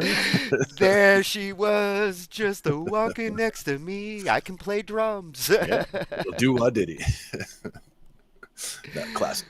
All right, well, I would love to see one of these, like in every household, like game. I was thinking night. at a bar too, just having that like at a table at a bar. Don't spill beer on it though. That's not good. Well, yeah, I hope they consider making it waterproof if they're going to put it in bars. Wouldn't be tough. Yep. So that's at Dato Musical Instruments. They're making some 21st century toys over there. Very cool. And I do think like that's as much a board game as it is a musical instrument. It is an enjoyable music instrument. Yep. And a good way to explore, again, different rhythmic ideas and all that for when you're practicing. You can come up with odd beats and things like that you wouldn't have necessarily tried before, and it'll inspire different kinds of music to come at you. Yeah. This approach will change your sound a little bit because it's probably not an approach you've taken before. And it's not just, going over and sitting. You can't do that. You can't have the same beat every time like that. So it sounds like you got a party in that Casio. Absolutely. And as far as cool toys go, I've been saying forever, like I want to get my wiki on. Like I have wanted to scratch and do that since the 80s. Like when the scratch sound first came in, I was like, oh, that's an instrument I can play. It was just so complicated with records and needles and having the right record for what you're trying to do. And toys like this could get rid of all those complications. I will say that I tried one of the double DJ deck, the new ones where it's supposed to look like two turntables next to each other, and it's two turntable controllers essentially. And just don't forget the microphone. You gotta have the microphone, two turntables and the microphone. But just walking up to it and never having no experience with that kind of gear, but knowing a lot about mixing boards, I just kind of walked up to it and just intuitively, hit some buttons, started doing some things, and it is a lot of fun. So just being able to and seeing, okay, you need to, this one's a little faster, this one's a little slower, so you can shift the tempo of songs so that they match, so that you keep people, just get things, certain tricks that you need to do when you're doing DJ stuff that become very easy when you're using the tools that they have for that. Yeah, and that's what you're going to see here. It's Accurate Beats over on YouTube, and as he this is another prototype. It's next couple of weeks it's due out, or maybe next month. They haven't announced the final release date yet, but considering they're getting there, there's a few features I would like to see, which he might mention. The MIDI, the lack of MIDI, to me is a deal breaker. But as far as like something I could take out, go to a club and actually get this wiki sound real easy. The MIDI's not as important as a performing instrument. I just wouldn't use it as a recording instrument. Exactly. But it could still be useful. And Accurate Beats, another freshie channel. The good thing about grab bag nights is like I get to peruse through our suggestions and a lot of fresh channels. Yeah, we've seeded that channel with a lot of good stuff, so it feeds us a lot of good stuff. Yeah, and this is a channel about music production, music gear, and beat making. Surprise! We're looking for all those things all the time. Exactly. Beautiful. So here we're going to get our wiki on. And Accurate Beats going to show us a demonstration. All right. So today we have something that's a little bit unique and a little bit special to check out. This is the prototype of the Wow Machine from Headache Sound.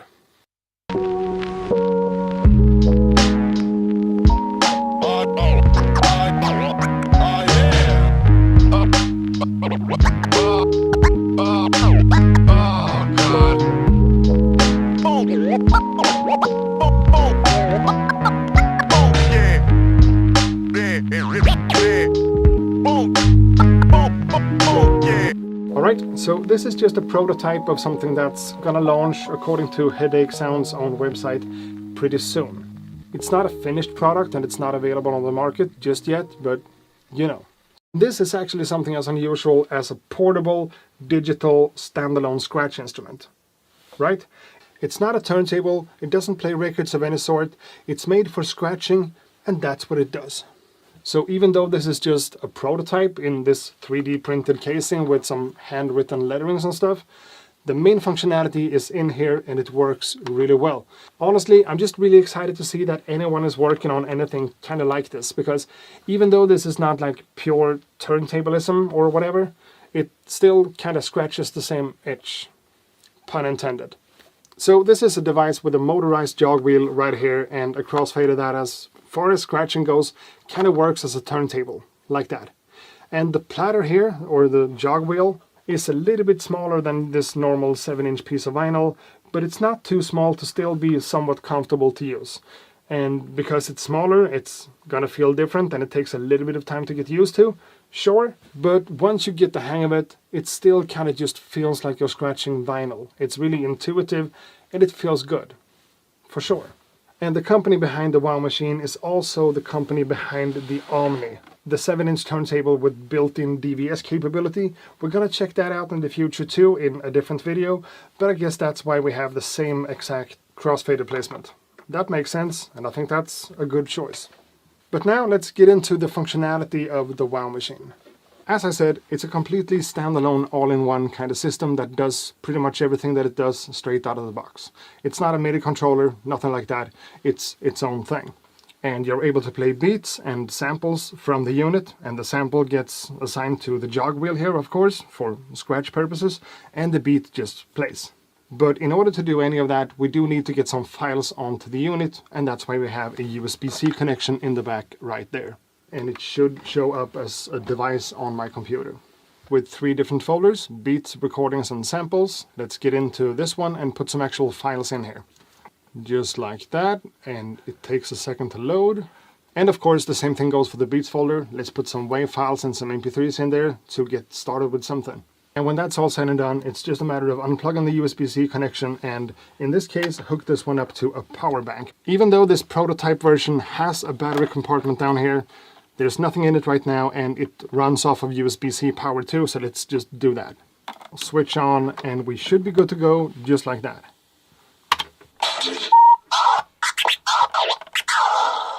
Cool. Now, I've been told that the final version of this, when it actually comes out, will have a few more features than what's here in the prototype. We're gonna get some settings for the built-in delay and reverb, and also a built-in audio looper, so that's exciting. But for now, let's focus on what's actually here in the prototype. That's cool enough, trust me. First of all, unlike an actual turntable we took a look at a while ago, this one actually has a start and stop button right here that starts and stops the motor. It's just what it is. And even though the motor is turned off, the audio still comes through. So that's one thing. A double press on the same button allows us to turn on the audio effects, reverb and delay. We could also just hold the same button to make it go yellow, which tells us that it's now recording the entire thing that I'm doing on this one. We're now recording a WAV file here, 16-bit, 48K in stereo, and the file ends up in the folder that we saw on the computer. Let's stop that recording like that, and let's turn on the effect again, and now we are recording with the effects turned on, and it shows up white instead of yellow. I guess it sounds kind of complicated, explained like that, but actually doing it makes a lot of sense, and having that type of functionality is just a good thing. So the sample and the beat button just allows you to cycle through the different files in each of the folders, like this. So without further ado,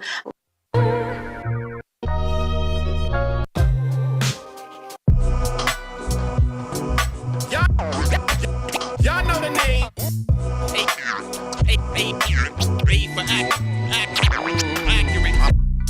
Simple as that, and holding sample or beat in this case will take you to the previous track selected, the previous file in the folder, so that makes sense. And when it comes to the connectivity, you know, there's not really much to say. Main volume, headphone output, USB-C for data transfer and for power, and on and off switch, and also a knob to set the balance between the beat and the sample. Which means no external audio input and also no secondary way of getting the audio out of the WOW Machine than using the mini jack in the back. For me, in this kind of situation, that's not the end of the world. I can live with that. I think that's fine. And also, let's consider the actual use case of something like this. Sure, it works flawlessly in a home studio like this if you want to do a little bit of scratching without having to rely on vinyl or an entire DVS setup. This is just a really good solution for that, flat out. Or maybe you really want to get into portablism and do a little bit of scratching out of your setup, like in jams or for live shows, or just having something like this on the go for vacation or whatever. If that's the case, I'm not sure you need more connectivity than what's offered here. It also needs to be mentioned that you're able to customize a whole range of settings inside of this one using a text folder on the actual device when you hook it up to a computer. Right now, for instance, my crossfader is set to cut the signal at both extreme ends on the fader. So it behaves like this. These are the ways since the days of old. Right? But it doesn't have to behave like that if you don't want it to. You're able to change all this in the text file on the thing. If you want the fader to cut over here or over here for hamster or left-handed style or pretty much whatever. And at least the way this works right now with the prototype, that's also where I need to go to adjust my settings for the delay and the reverb, and also for the amount of pitch that I'm getting out of the pitch knob, because right now it's kind of crazy. These have been the ways since the days of old. We can go from that all the way over here.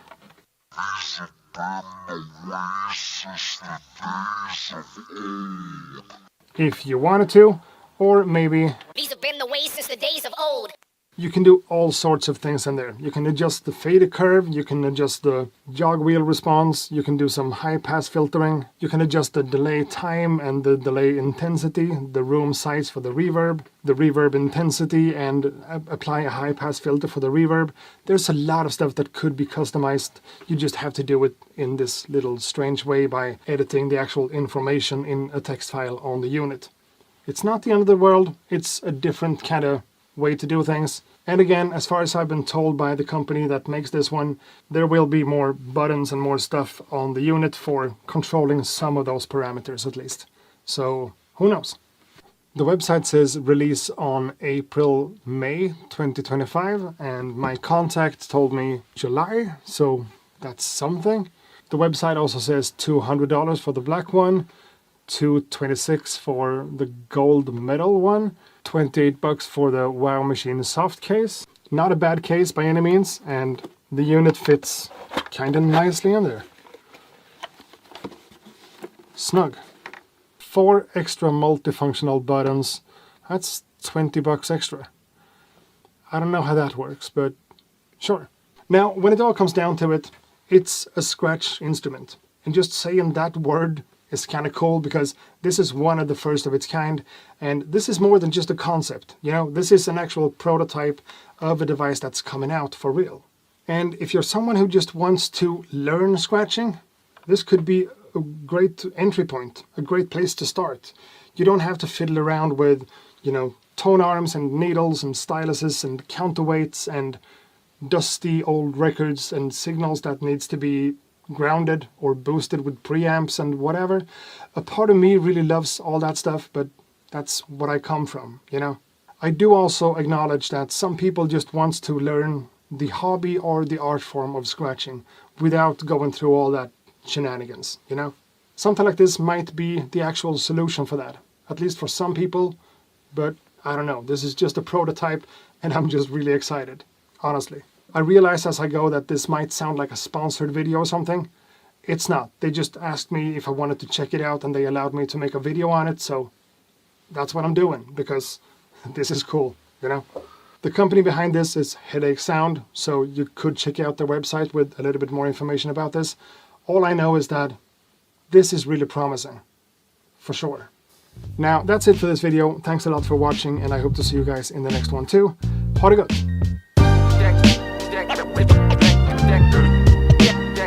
Check it out.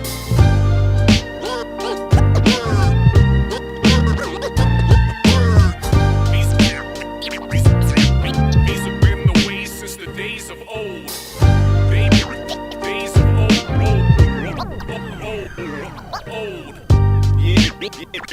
Yeah. While I lock it down like I'm supposed to. Holla back at your boy. Back at your boy.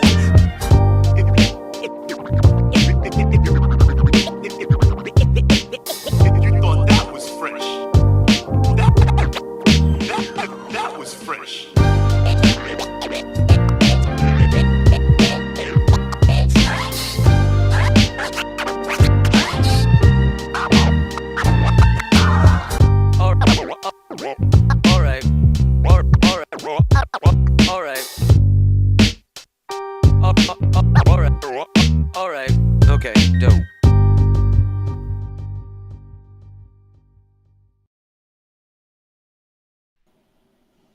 Oh, that was fresh.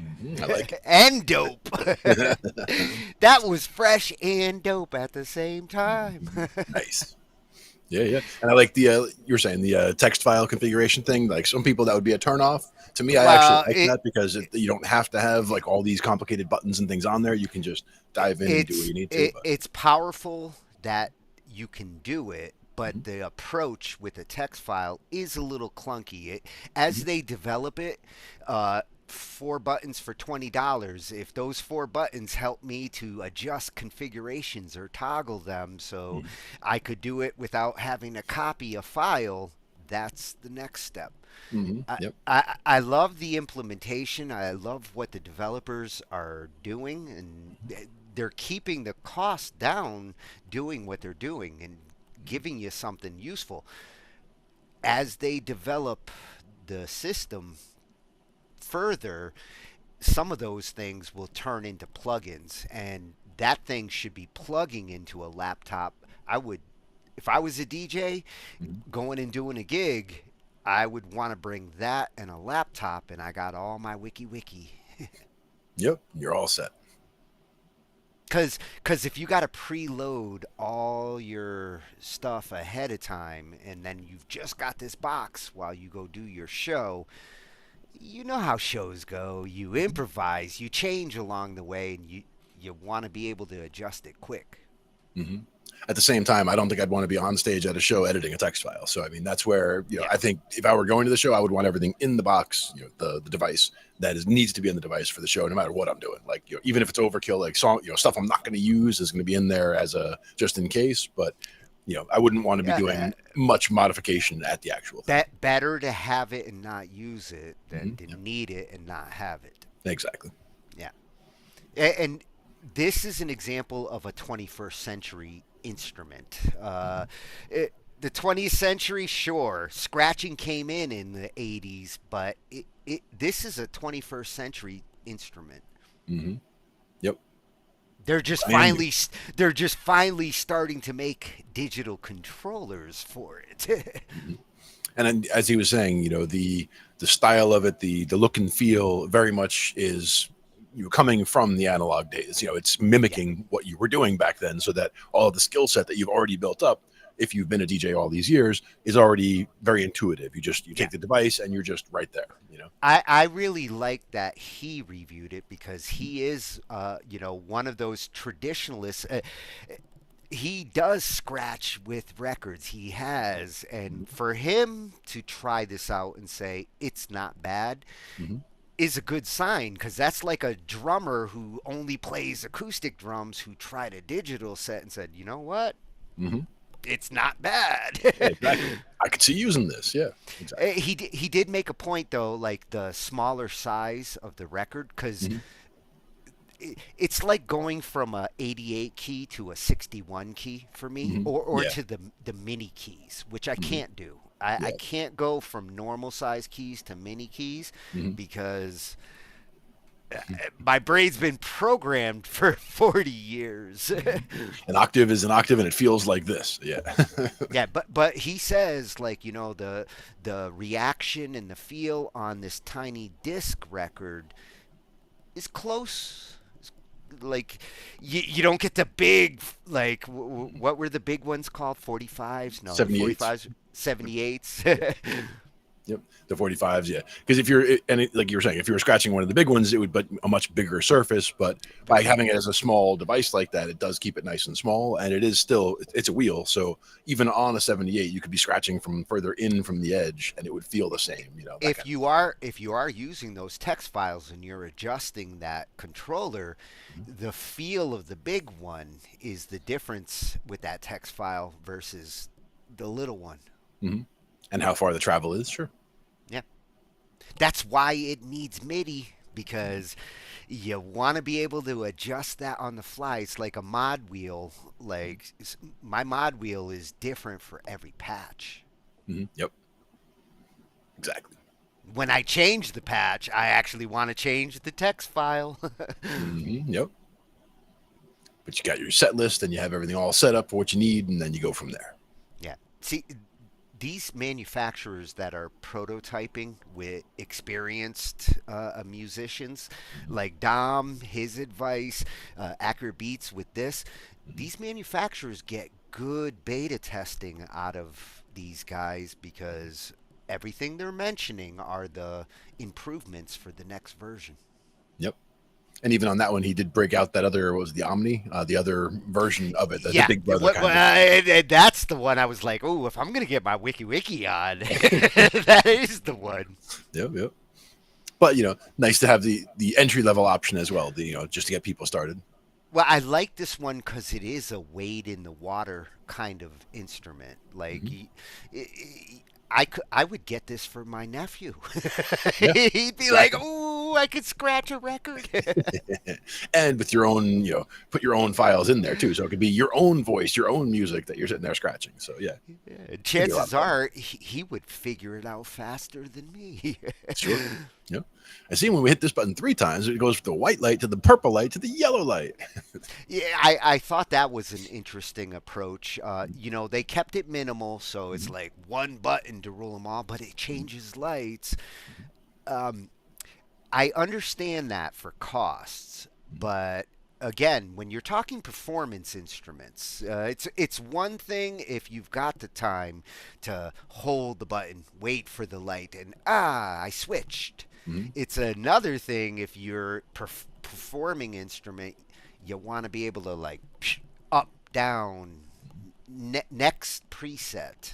Yeah, and in this case, the hold down was part of the doing the recording, so like doing a loop. And I would think that that'd be more of a in the recording studio as opposed to on a stage. But yeah, that's the other thing, the patch shifting, the loop shifting. There's so few buttons on this. They really tried to keep it minimal. You're going to probably want that 4-button upgrade, even if it is $20, because that does need a couple more buttons. I want to do my loop shifting with these 2 buttons. I want to do my other parameter adjustments with other buttons. Sure. And I guess the question for me would be, again, coming from somebody who, if somebody was doing this analog in the past, like they probably didn't have any options on the record player. The record player was just a player. So just a volume knob and a slider. Exactly. So it's like they're used to having very minimal control. So the idea is just to as accurately or as faithfully reproduce the feeling of taking that skill set and translating it to a newer device. And I like the way that they approached it. So that's good.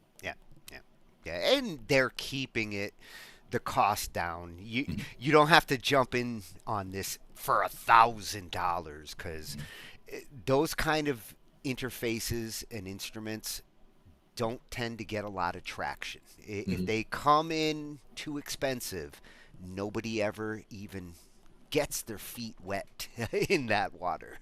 And it also depends on what they're trying to do, like what they're trying to fill, and in this case, like he was saying, if you just wanted to go and take your DJ skills to an open jam, for example, just to try it out, like this would be an ideal thing for something like that. So this would be for the potential DJ. Every DJ needs to be able to wiki, but it could also be for the guy in the band who wants to do the wiki. He's like, the bass player says, I'm the bass player. In the future, I could see someone saying, I'm the scratcher. I play the bells, all the samples. Linkin Park is a good example because they had a wiki guy who had some killer instruments. Sure. And again, instruments being loosely defined because they could be anything. It could be they bring a recorder and it had something recorded from earlier that they wanted to play. It could be anything. Yeah. Modulating sound like this with a scratch approach, I consider an instrument. Sure. You are a musician if you can do that. Yep. Now we just need to get one. Let's find out how. Well, now we're going to shift to the composing side of things, the music writing side, because we don't spend enough time on the music writing and in this case, arrangement. Something that I consider as important as composition. You know, I want to be a great composer, but I have to be a great arranger because you can't write good songs if you don't think about your arrangements. Where do verses, bridges, choruses go? How many should you do? What story are they telling? Yeah. How's this song going to play out if I arrange it this way? And there's different approaches. People break the rules with arrangement and come in with the choruses, and sometimes I wonder what the hell is the verse. Yep. I've had songs that, as we're writing it, we wrote a verse and we liked it and we're going through, and then as we came up with the chorus actually felt longer than the verse. So the verse became the chorus and the chorus became the verse, because it was, as the song was coming along, it's like, this part feels more like we should just double this and half that and do it this way.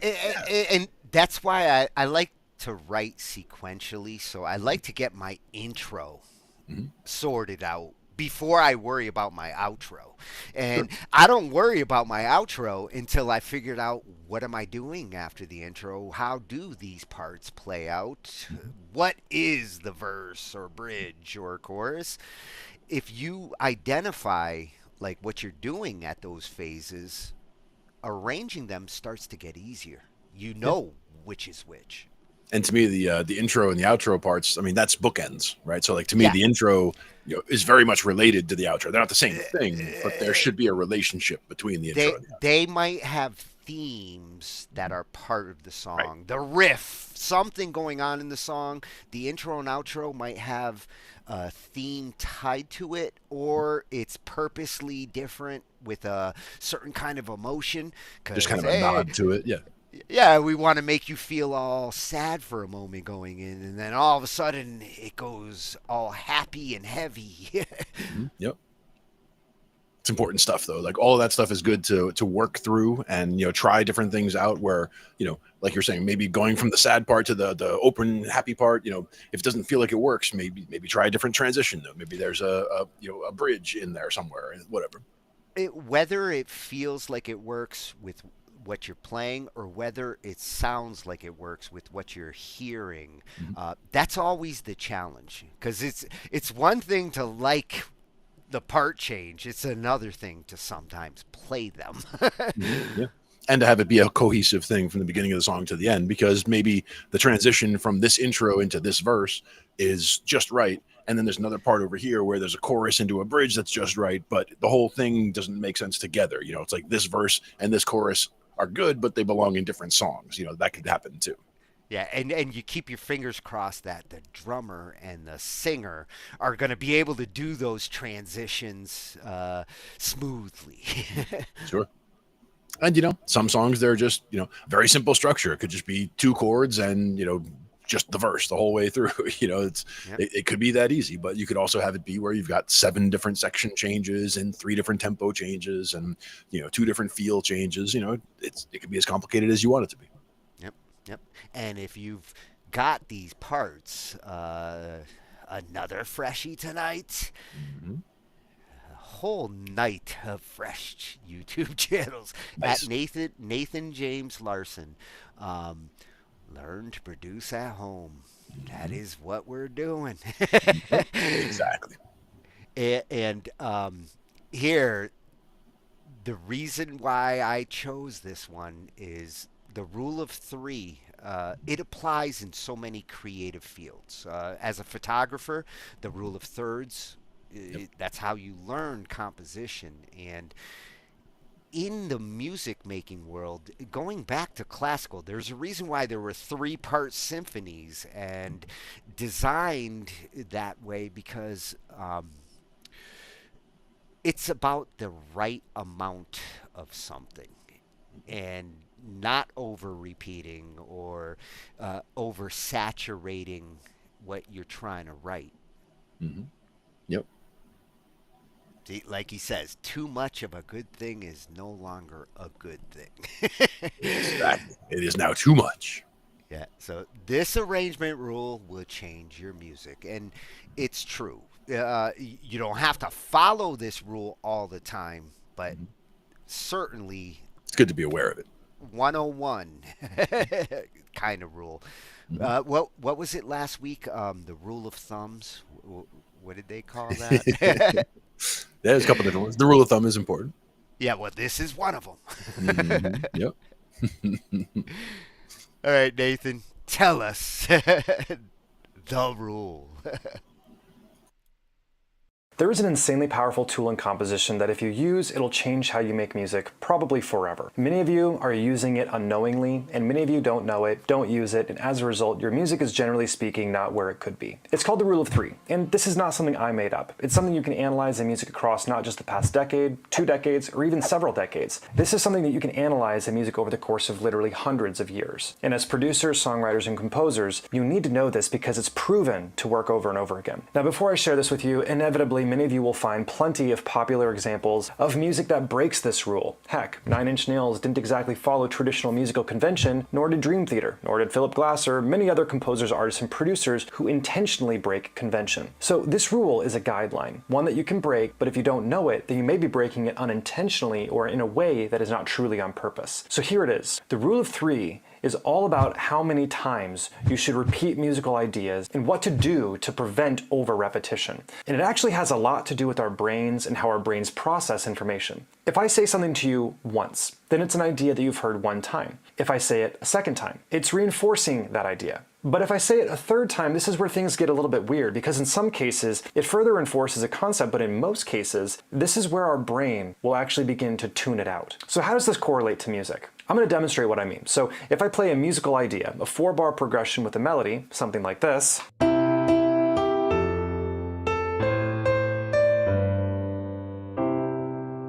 now, if I play that just one time, like I just did, you're listening to that as a first-time listener. You've never heard it before, so it's intriguing, and you're interested. It piques the interest of your brain, which makes it easy to listen to start to finish. If I repeat this idea again, and instead play it twice, back to back, like this,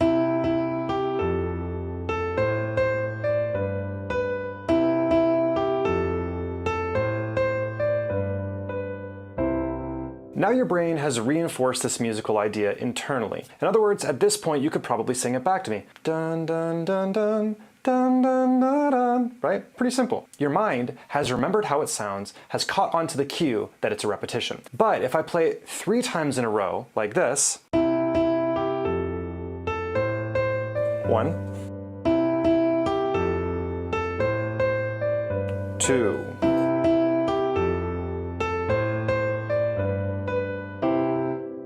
by the 3rd time, your brain is actually automatically making decisions, potentially without you even knowing about it. Primarily, that you are now losing interest. This is why the rule of 3 is so important. When you write or produce a musical concept like a 4-bar phrase, like what I just played, many amateurs are going to continue looping this idea, repeating it way too much. Repeating something beyond 3 times is, generally speaking, overusing that idea. And actually, using it more than 2 times is overusing it. Now, you may be tempted to click off this video and think you get it, but hang with me, because there's more. A line I say very often inside of my program Producer Accelerator and to my students when I give feedback, and specifically when it comes to these types of situations when there is excessive repetition, it's this: too much of a good thing is no longer a good thing. Really think about that. Too much of a good thing is no longer a good thing. Now I want you to notice something. Did you notice how I just repeated that a second time, that phrase? That actually reinforced the idea that I'm trying to get across to you. Too much of a good thing is no longer a good thing. See what happened again? Upon me saying that a 3rd time, it's pretty likely that you've already internally started to feel like, yeah, you said that already. I get it. Do you follow?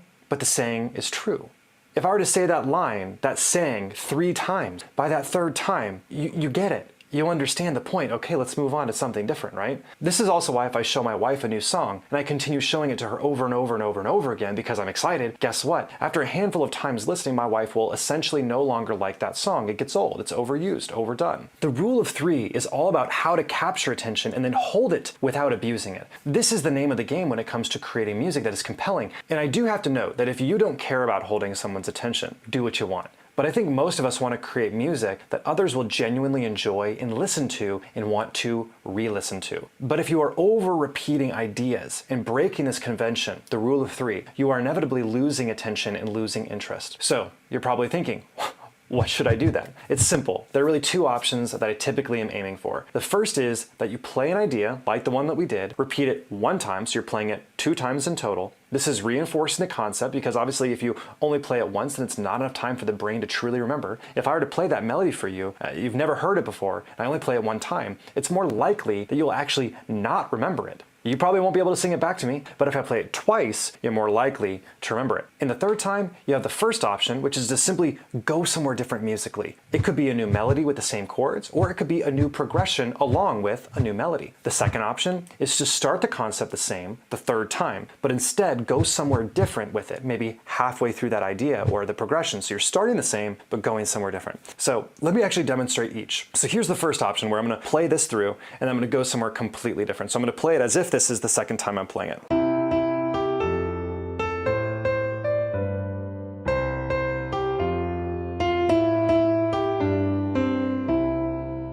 Da da da da da da da da. It sounds related. I'm using the same chord progression, but musically we've gone somewhere completely different. And again, this piques interest because all of a sudden it's like, oh, this is something different. This is something new. I don't know where we're going. And these are the types of things that tell our brains you should keep listening because you don't know where it's going to go. If your brain is always knowing where it's going to go, then why listen? Here's the second option where I'm going to start at the same, but then I'm going to go somewhere different.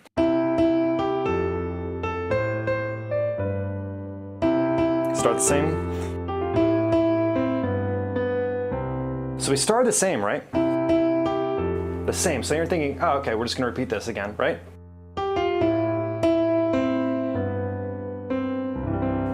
And then it goes somewhere different. So it's starting in such a way where it's like, oh yeah, I've heard this before. But you haven't, because we're gonna go somewhere different. So these are two really great options, and each of these options has a good place in music, and it's gonna depend on the context and what you really want to accomplish, and this is where we can get really creative. Something I believe wholeheartedly in is making intentional musical decisions. If you wanna make better music, then stop guessing, and instead truly think about what you wanna do with your music. What are your goals with the song? What response do you want the audience to have by listening to it? And use these choices to guide your musical decisions. It's all about being intentional. When you are intentional, it means you can more consistently create music that is more meaningful and less random. The rule of three is simple, but after teaching almost 1,000 producers in the past year and a half, this is one of the biggest mistakes I see. I run weekly feedback calls, and this is a mistake that I correct very regularly. And if you fix this mistake, it will change how you make music. If you think this video is helpful and want help producing music better, you resonate with the way that I'm explaining things, I have an entire workshop that I created that covers the production roadmap. It's a step-by-step process I follow to creating music. It's already helped thousands of producers worldwide. I think it's gonna help you too. It's basically a summary of how to make better choices when making music so you aren't shooting in the dark. Oh, I resonate, Nathan. I really do. Definitely.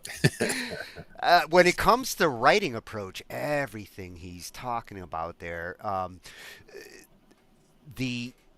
how many measures do you have of one idea before you either have to counter, like he went up, then to variate it, he went down. Yep. Or you add extra instruments, you bring in a singer. Like on the third one, that's where the singer would have started. Mm-hmm. Now, to me, also with the two being the right number, let's say, of the idea, the initial presentation of the idea, and then the reinforcement, and then for the modifications for additional times coming in. But with the 2 times, that was also your traditional call and response.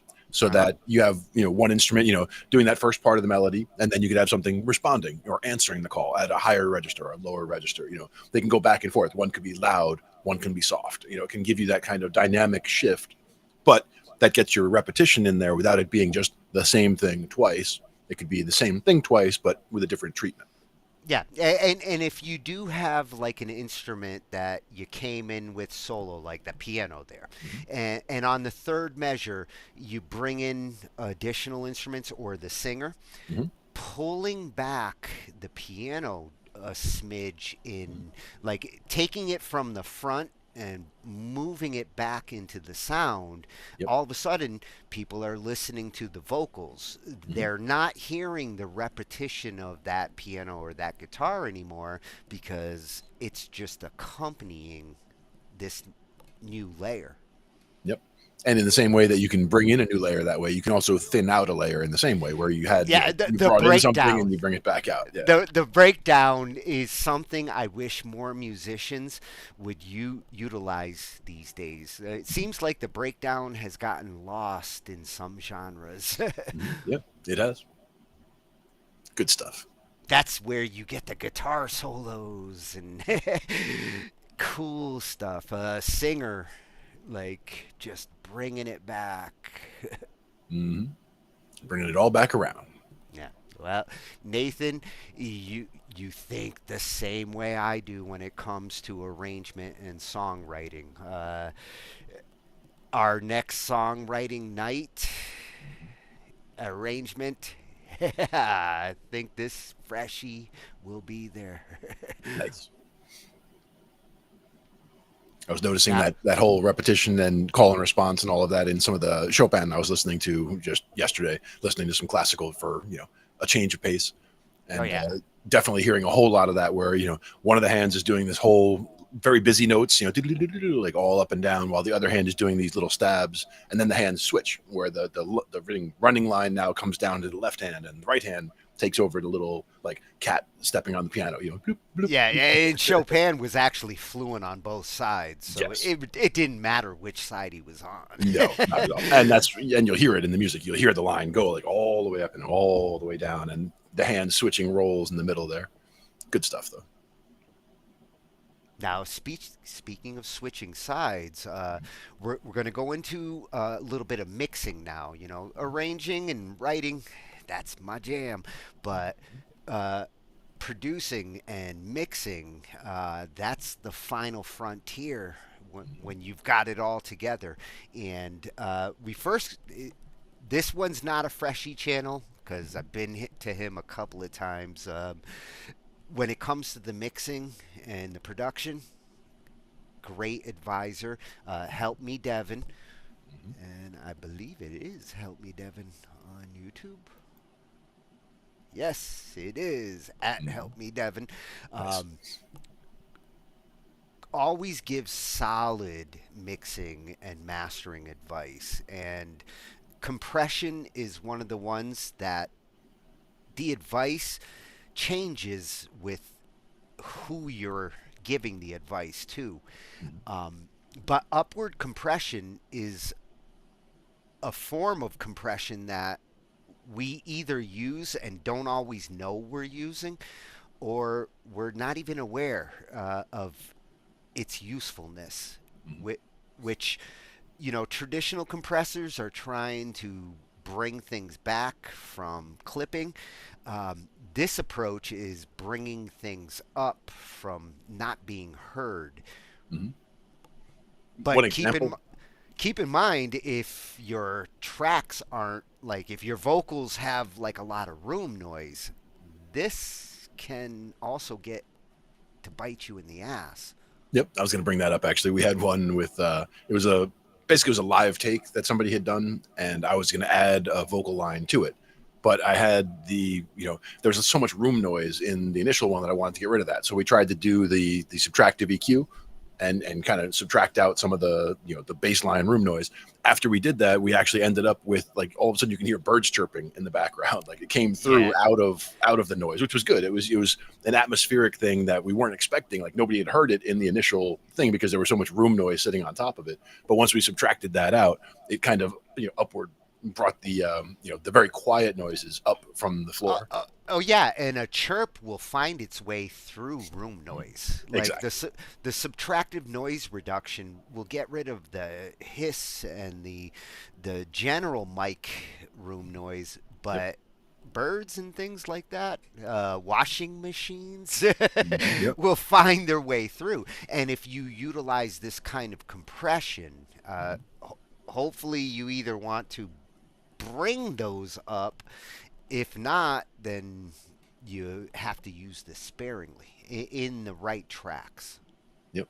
And some of this can also be like we were talking about the instrument noise. Like if I was playing acoustic guitar right now, you'd hear the fingers sliding on the strings and the pick scraping and things like that. Those kinds of noises. Especially with steel strings. Right. Steel strings will bring out room noise. Nylon's a little more gentle.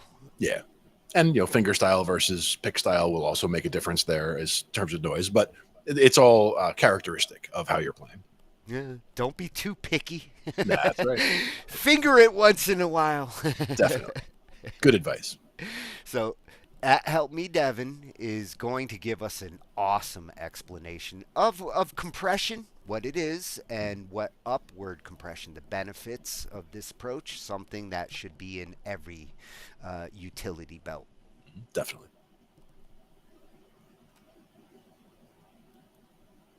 Yo, what's going on, you guys? Your boy Devon Terrell in raw form, and welcome to another Help Me Devon raw tutorial. And today, in this Help Me Devon raw tutorial, I'll be showing you guys upward compression, a technique that I feel like a lot of people don't know about and are not using, and don't know the powerful things that it could do for your vocals, for your instruments, for your mixes, for everything. Let's get right to it.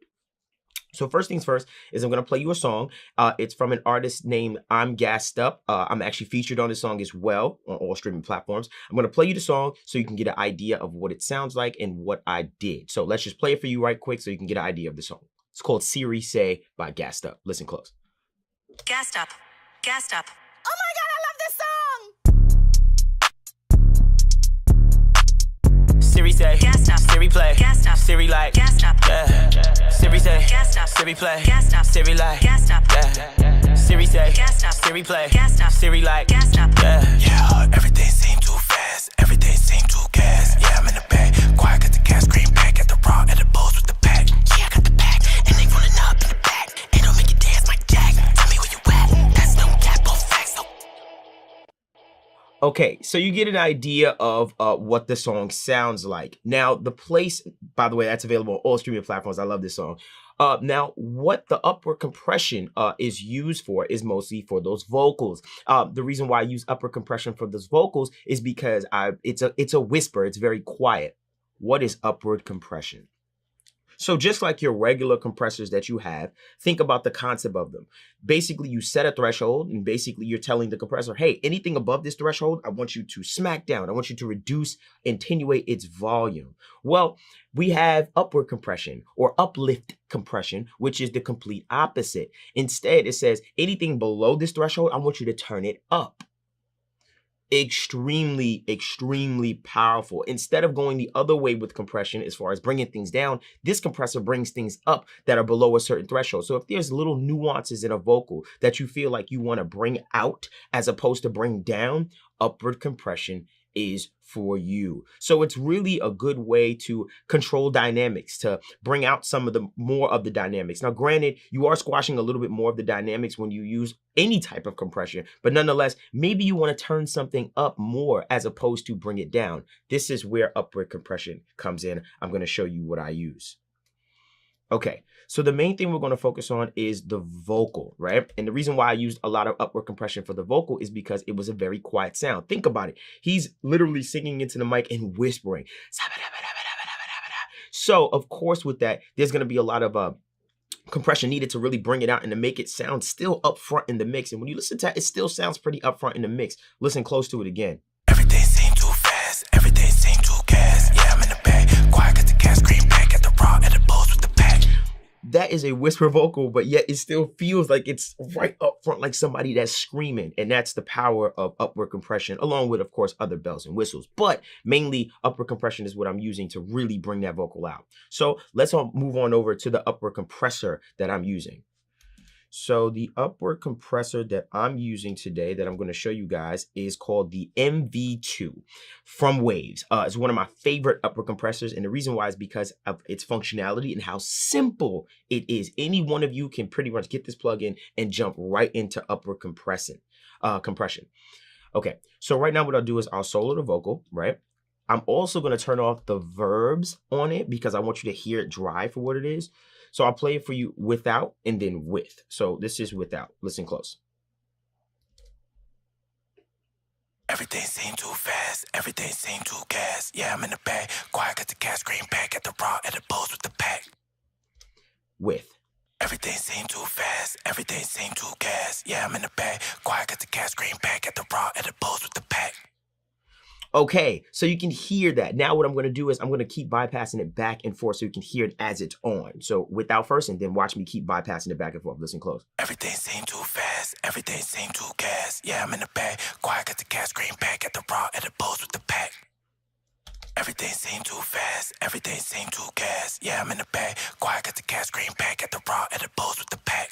Now, when you listen to that, you can hear some of the nuances of that vocal kind of just come right up, but still at the same time, it doesn't feel like it moved too much in volume. You just feel like you hear more of the little things in the vocal, and that's what I used it for, just to get some more of those little things in the vocal. Now, when it comes to this NV2 upward compression plugin, the reason why I like it so much is because it has two types of compressors in one. So it has upward compression, and then it has a classic style compression algorithm within it as well. So basically we get the functionality of an upward compressor, but we still have the choice of a regular compressor as well, meaning one side of the compressor attenuates or brings down volume like a regular compressor does, and the other one is the upward compressor. So look closely, just these two knobs. You have low level and high level. High level will act more as a classic style compressor, which anything above a certain threshold that it has there, it'll bring it down. And low level is anything below a certain threshold, it'll bring up more. And that is extremely powerful. So the more I bring this knob up, as you can see, seeing this as low level, as I bring that up, you'll notice that more of the vocal will be, more of the stuff that's below a certain threshold will be brought out of the vocal. I'll exaggerate so you understand what it sounds like. Listen close. Let me copy these settings first. Listen closely. I'm going to crank it up. Watch your ears. Everything seemed too fast, everything seemed too gas. Yeah, I'm in the bag, quiet, got the gas, green back at the raw, at the bulls with the pack. Now you hear that, you can hear like the everything just kind of just comes right up. It's literally taking everything that's below a set threshold that it has already set, and it's bringing it way, way, way, way, way up. Okay. Now let's go the other way. Let's use the classic compressor. Let's take a listen to what the classic compressor or the high level is doing. I'm gonna bring it down. Listen closely. Everything seemed too fast, everything seemed too gas. Yeah, I'm in the bag, quiet, got the gas, green back at the raw, at the bulls with the pack. Okay, now that works more in the way of a classic compressor. Granted, every time that you do it, there is some type of makeup gain that it sounds like it's creating when you bring it down, so that it still kind of tries to match a level. So it's extremely powerful. So basically what you're doing is when you're raising that low level or bringing up some of the stuff, you can use the high level to basically combat if you just feel like, okay, a little bit too much, let's bring it back down. Granted, what you're doing is this. When you take in the high level and the low level, which is exactly what these knobs are. And the reason why I love this is because if you're a beginner or if you're someone just getting into it, you can literally look at it and feel what this compressor is doing. The low levels doing this and the high levels doing this. And basically you're getting a less dynamic vocal or a tighter vocal that will sit in the mix even better, as you can hear with this whole thing. Very, very powerful too. I also mess with the output a little bit just to bring down some of it, just to match and gain stage the vocal, what's coming in. And that's why it's so powerful. You can bring out the little nuances. Now, I know what also you're thinking, hey, can you use this for instruments? Yes, and I actually use this for instruments a lot. It helps me bring out the nuances in pianos or the nuances in violins or those little things. I bring out the low level, those things that are pretty much below, like really, really low sounding nuances in the actual audio stream that I want to bring out more. And I'll show you that right now. So I'm going to move right on over to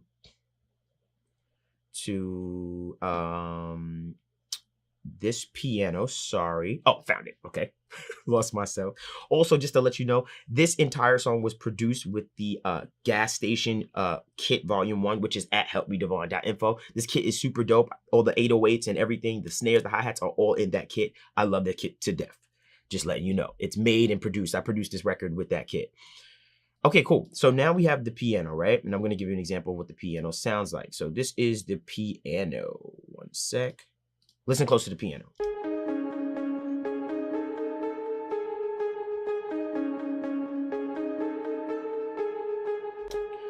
Now play it for you without the MV2 or without the upward compression.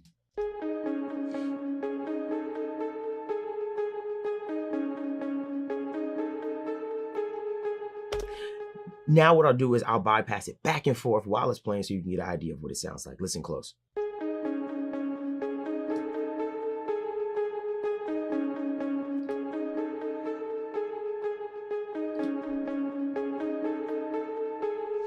So if you listen close, and it's a very close thing, make sure you listen in headphones or studio monitors, you'll notice that some of the nuances of that piano got brought up, which makes it a little bit more heard in that mix as I play it all together. So I use it on instruments a lot to bring out some of the nuances or the simple or the lower level things in a mix. This thing is extremely, extremely powerful, and that's why I love it so much.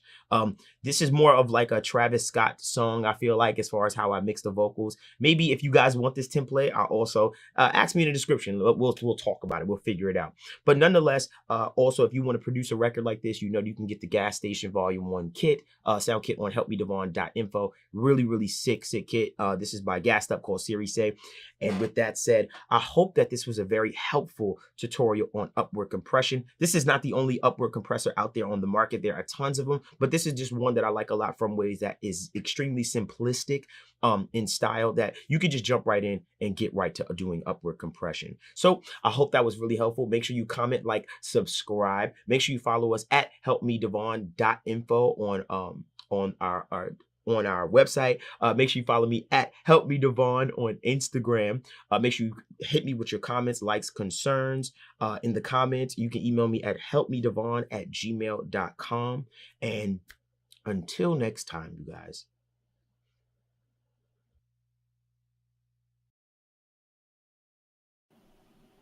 Shit, I will hit you up for templates, Devon. Especially if you got some good compression templates. No, good examples there, yeah. And that really see how that works. That MV2 that he was showing from Waves, that's a nice minimalistic approach to multi-band compression. Yeah. You set your low, you set your high, and you're compressing on both sides, which can be useful. Time saver. You don't have to run a bunch of different compressors because you're killing two birds with one stone.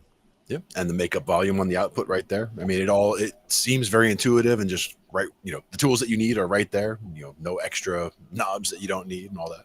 And for the kinds of tracks, like when he said you can use this with instrument tracks, I do use a multi-band with like certain cello and viola, just like the steel string. When you want nuance, you want that room sound to actually like get pulled up to be part of the sound.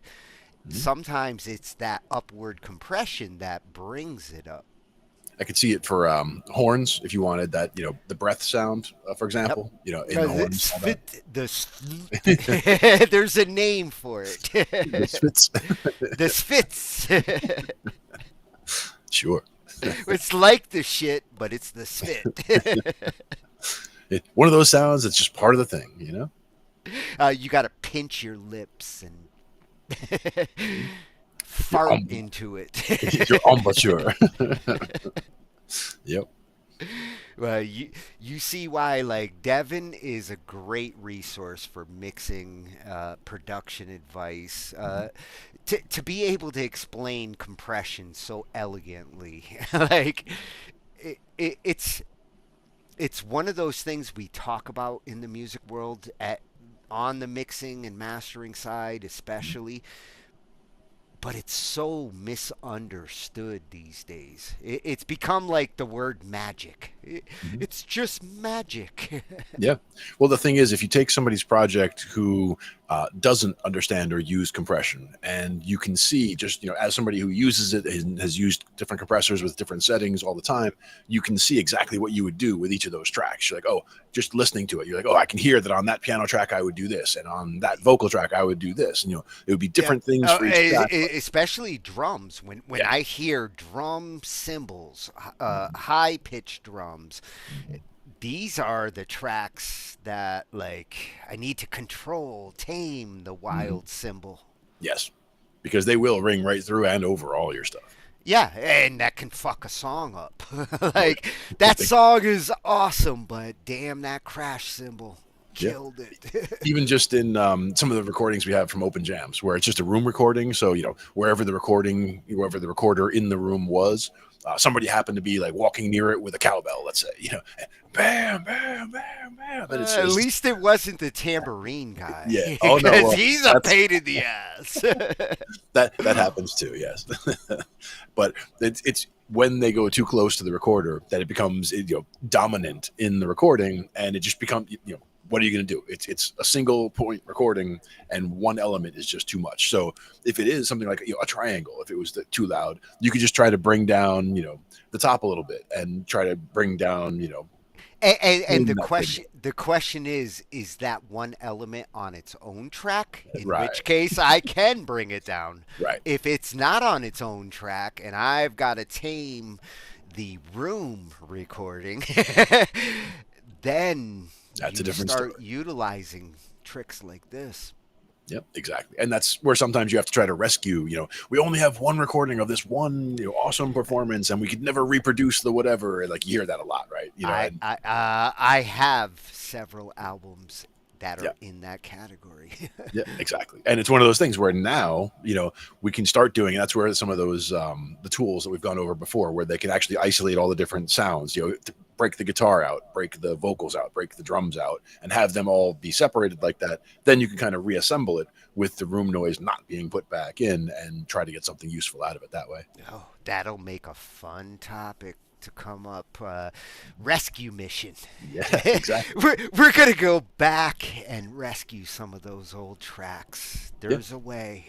And even just good examples of tracks that didn't have compression applied to them in good ways, and we can hear where we could say, okay, here's before, and then we could say, okay, here's after. Like, here's a project that we had that was just at the beginning stages or whatever. It's not it wasn't produced yet, but now here's what we did to it to get everything. We brought this one was upward compression, this one was downward compression. These volumes needed to be equalized. This one needed some tone crafting. This one needed some reverb. Going into all the different massaging, all the massaging, and even just the simplest of things, the leveling, where a lot of times we'll sit there with the a project that we've been working on, and it's got, let's say, just 10 tracks recorded on it, drums and instruments and all that, and we're listening back to it, and all I do is go over to the mixing surface and just the levels, a little bit more of this, a little bit less of that, and just going by ear, but like thinking about it in my head. Can I hear the drums? Okay, is it too much or too little? And just try to bring that up or down, and just working through a little bit. And that's part of the reason why I wanted to include that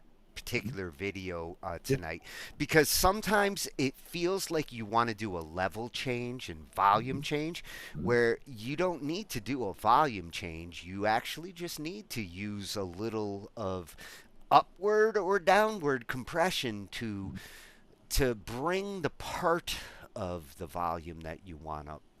Yep, exactly. And that could even be an EQ thing, where it's you have it a little bit down in the middle of the EQ, and that's the spot where it really needs to shine. You can bring that part of the band up a little bit. Well, and it can also be an instrument layer thing, like that Surface controller we were looking at.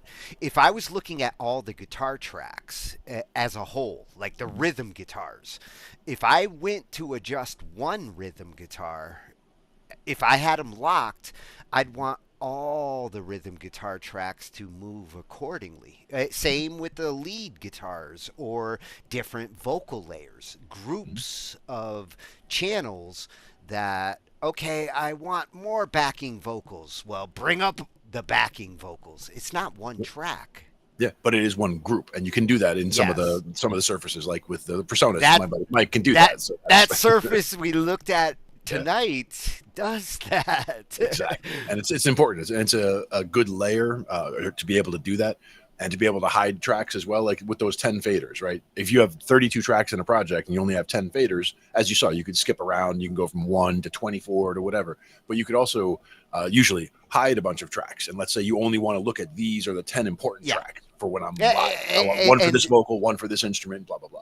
There's multiple ways to hide tracks, whether you're muting them. Muting them means you don't hear them.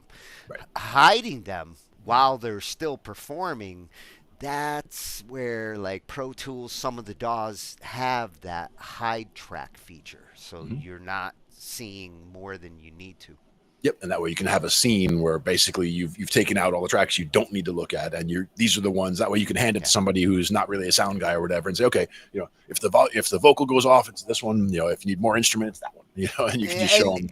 And that's like a focus scene. Like I'm focused on this right now. I just want to see these tracks. I'm focused on that. Show me other tracks. Exactly. We're gonna have to have a focus night too. Yeah. A focus group. And you got me thinking about something else too, which was the when we're talking about the real-time analysis. When you're looking at the board or you're looking at the EQ screen, for example, and you're listening to the song coming through, and you see on that track how it's responding, how much of the low signal is there, how much of the high signal is there. The visual indicators now and the way awesome. that they. And I was thinking, if you had each track that you're dealing with had its own color in that RTA, the real-time analysis, so that like the drum track could be red, so you'll see all the kick drum down here, like poof, poof, it's all down here and it's red, and then the stuff that's high is all blue, so it's like up at this end you see all the the high notes coming in up on there.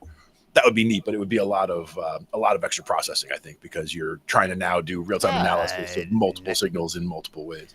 Not necessarily with today's hardware. Today's hardware is handling a lot more than we're throwing at it. So you hear that, manufacturers?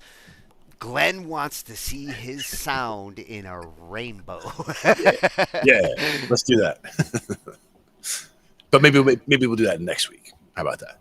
Yeah, well, we will be looking at some more hardware. I'm going into like gear whores mode with these new toys that I'm getting for the emulator side, and the Surface controllers that are like starting to come out.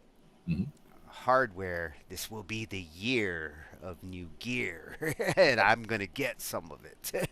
One thing you should also do at some point with that emulator whole project is go through a rabbit hole of music software on console going back in time. That's part of my goal. There've been some over the years that have interesting interfaces or have ways that they did things that are pretty good, but I don't think any were really a good overall solution. But a lot of them are it's meant to be a toy. So I do think of the game controller like a drum machine. Yeah, to me. Exactly. I will be hunting for those. Nice. And thank you at Help Me Devin. Yep. The explanation on compression couldn't be done better by anybody else. I like it. Yep. Solid stuff. And I love how he does show his samples, and this is what it sounds like with it, this is without it, and now I'm going to flip back and forth because that's how compression, it's a very subtle thing sometimes. You don't hear it like directly. You got to hear it as it switches. Yep. And that's where the A/B, clicking it on and off and just understanding what you're actually hearing, seeing it going on and off. It's important. Yep. That's why you're a champ. Help me, Devin. Very cool. We will. Ooh, I'm bigger than you. No, not anymore. And I'm looking in the right direction. Oh, fuck you. Okay, there we go. I feel like you put me in the corner there, like stare at the wall. That's what happens every time on Talkin Shhh I.T. Every Thursday. Never know. Never what know happens what you're gonna get till you come back, and we'll see you next Thursday. Oh, That's and right. tomorrow night, Impress Divinity interview. Awesome interview, awesome artist. You guys are in for a treat tomorrow night. And then again, next Thursday, we'll be right back here doing it again. Yeah, hopefully I'll have some game controllers. We can jam. Gauntlet time. See you, everybody. Night, everyone. We cover digital audio workstations and music tools. We explore theory, gear, and 82.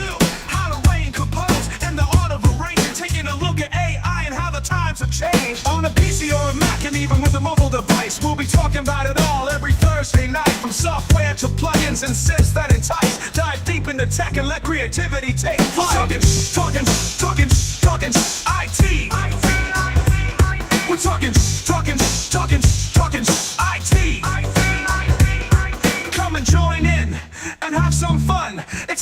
educational with a lot to learn. From bedroom producers to seasoned pros, we're breaking it down so knowledge grows. Whether you're a DJ or a beat making wizard, we got the tips and tricks to make your sound sizzle. Mixing and mastering, that's our jam, with the tutorials and tips on how much RAM. Get the best quality from your setup and gear. Tune in every week and lend us your ear. We're talking IT. Come and join in and have some fun. It's highly educational with a lot to learn.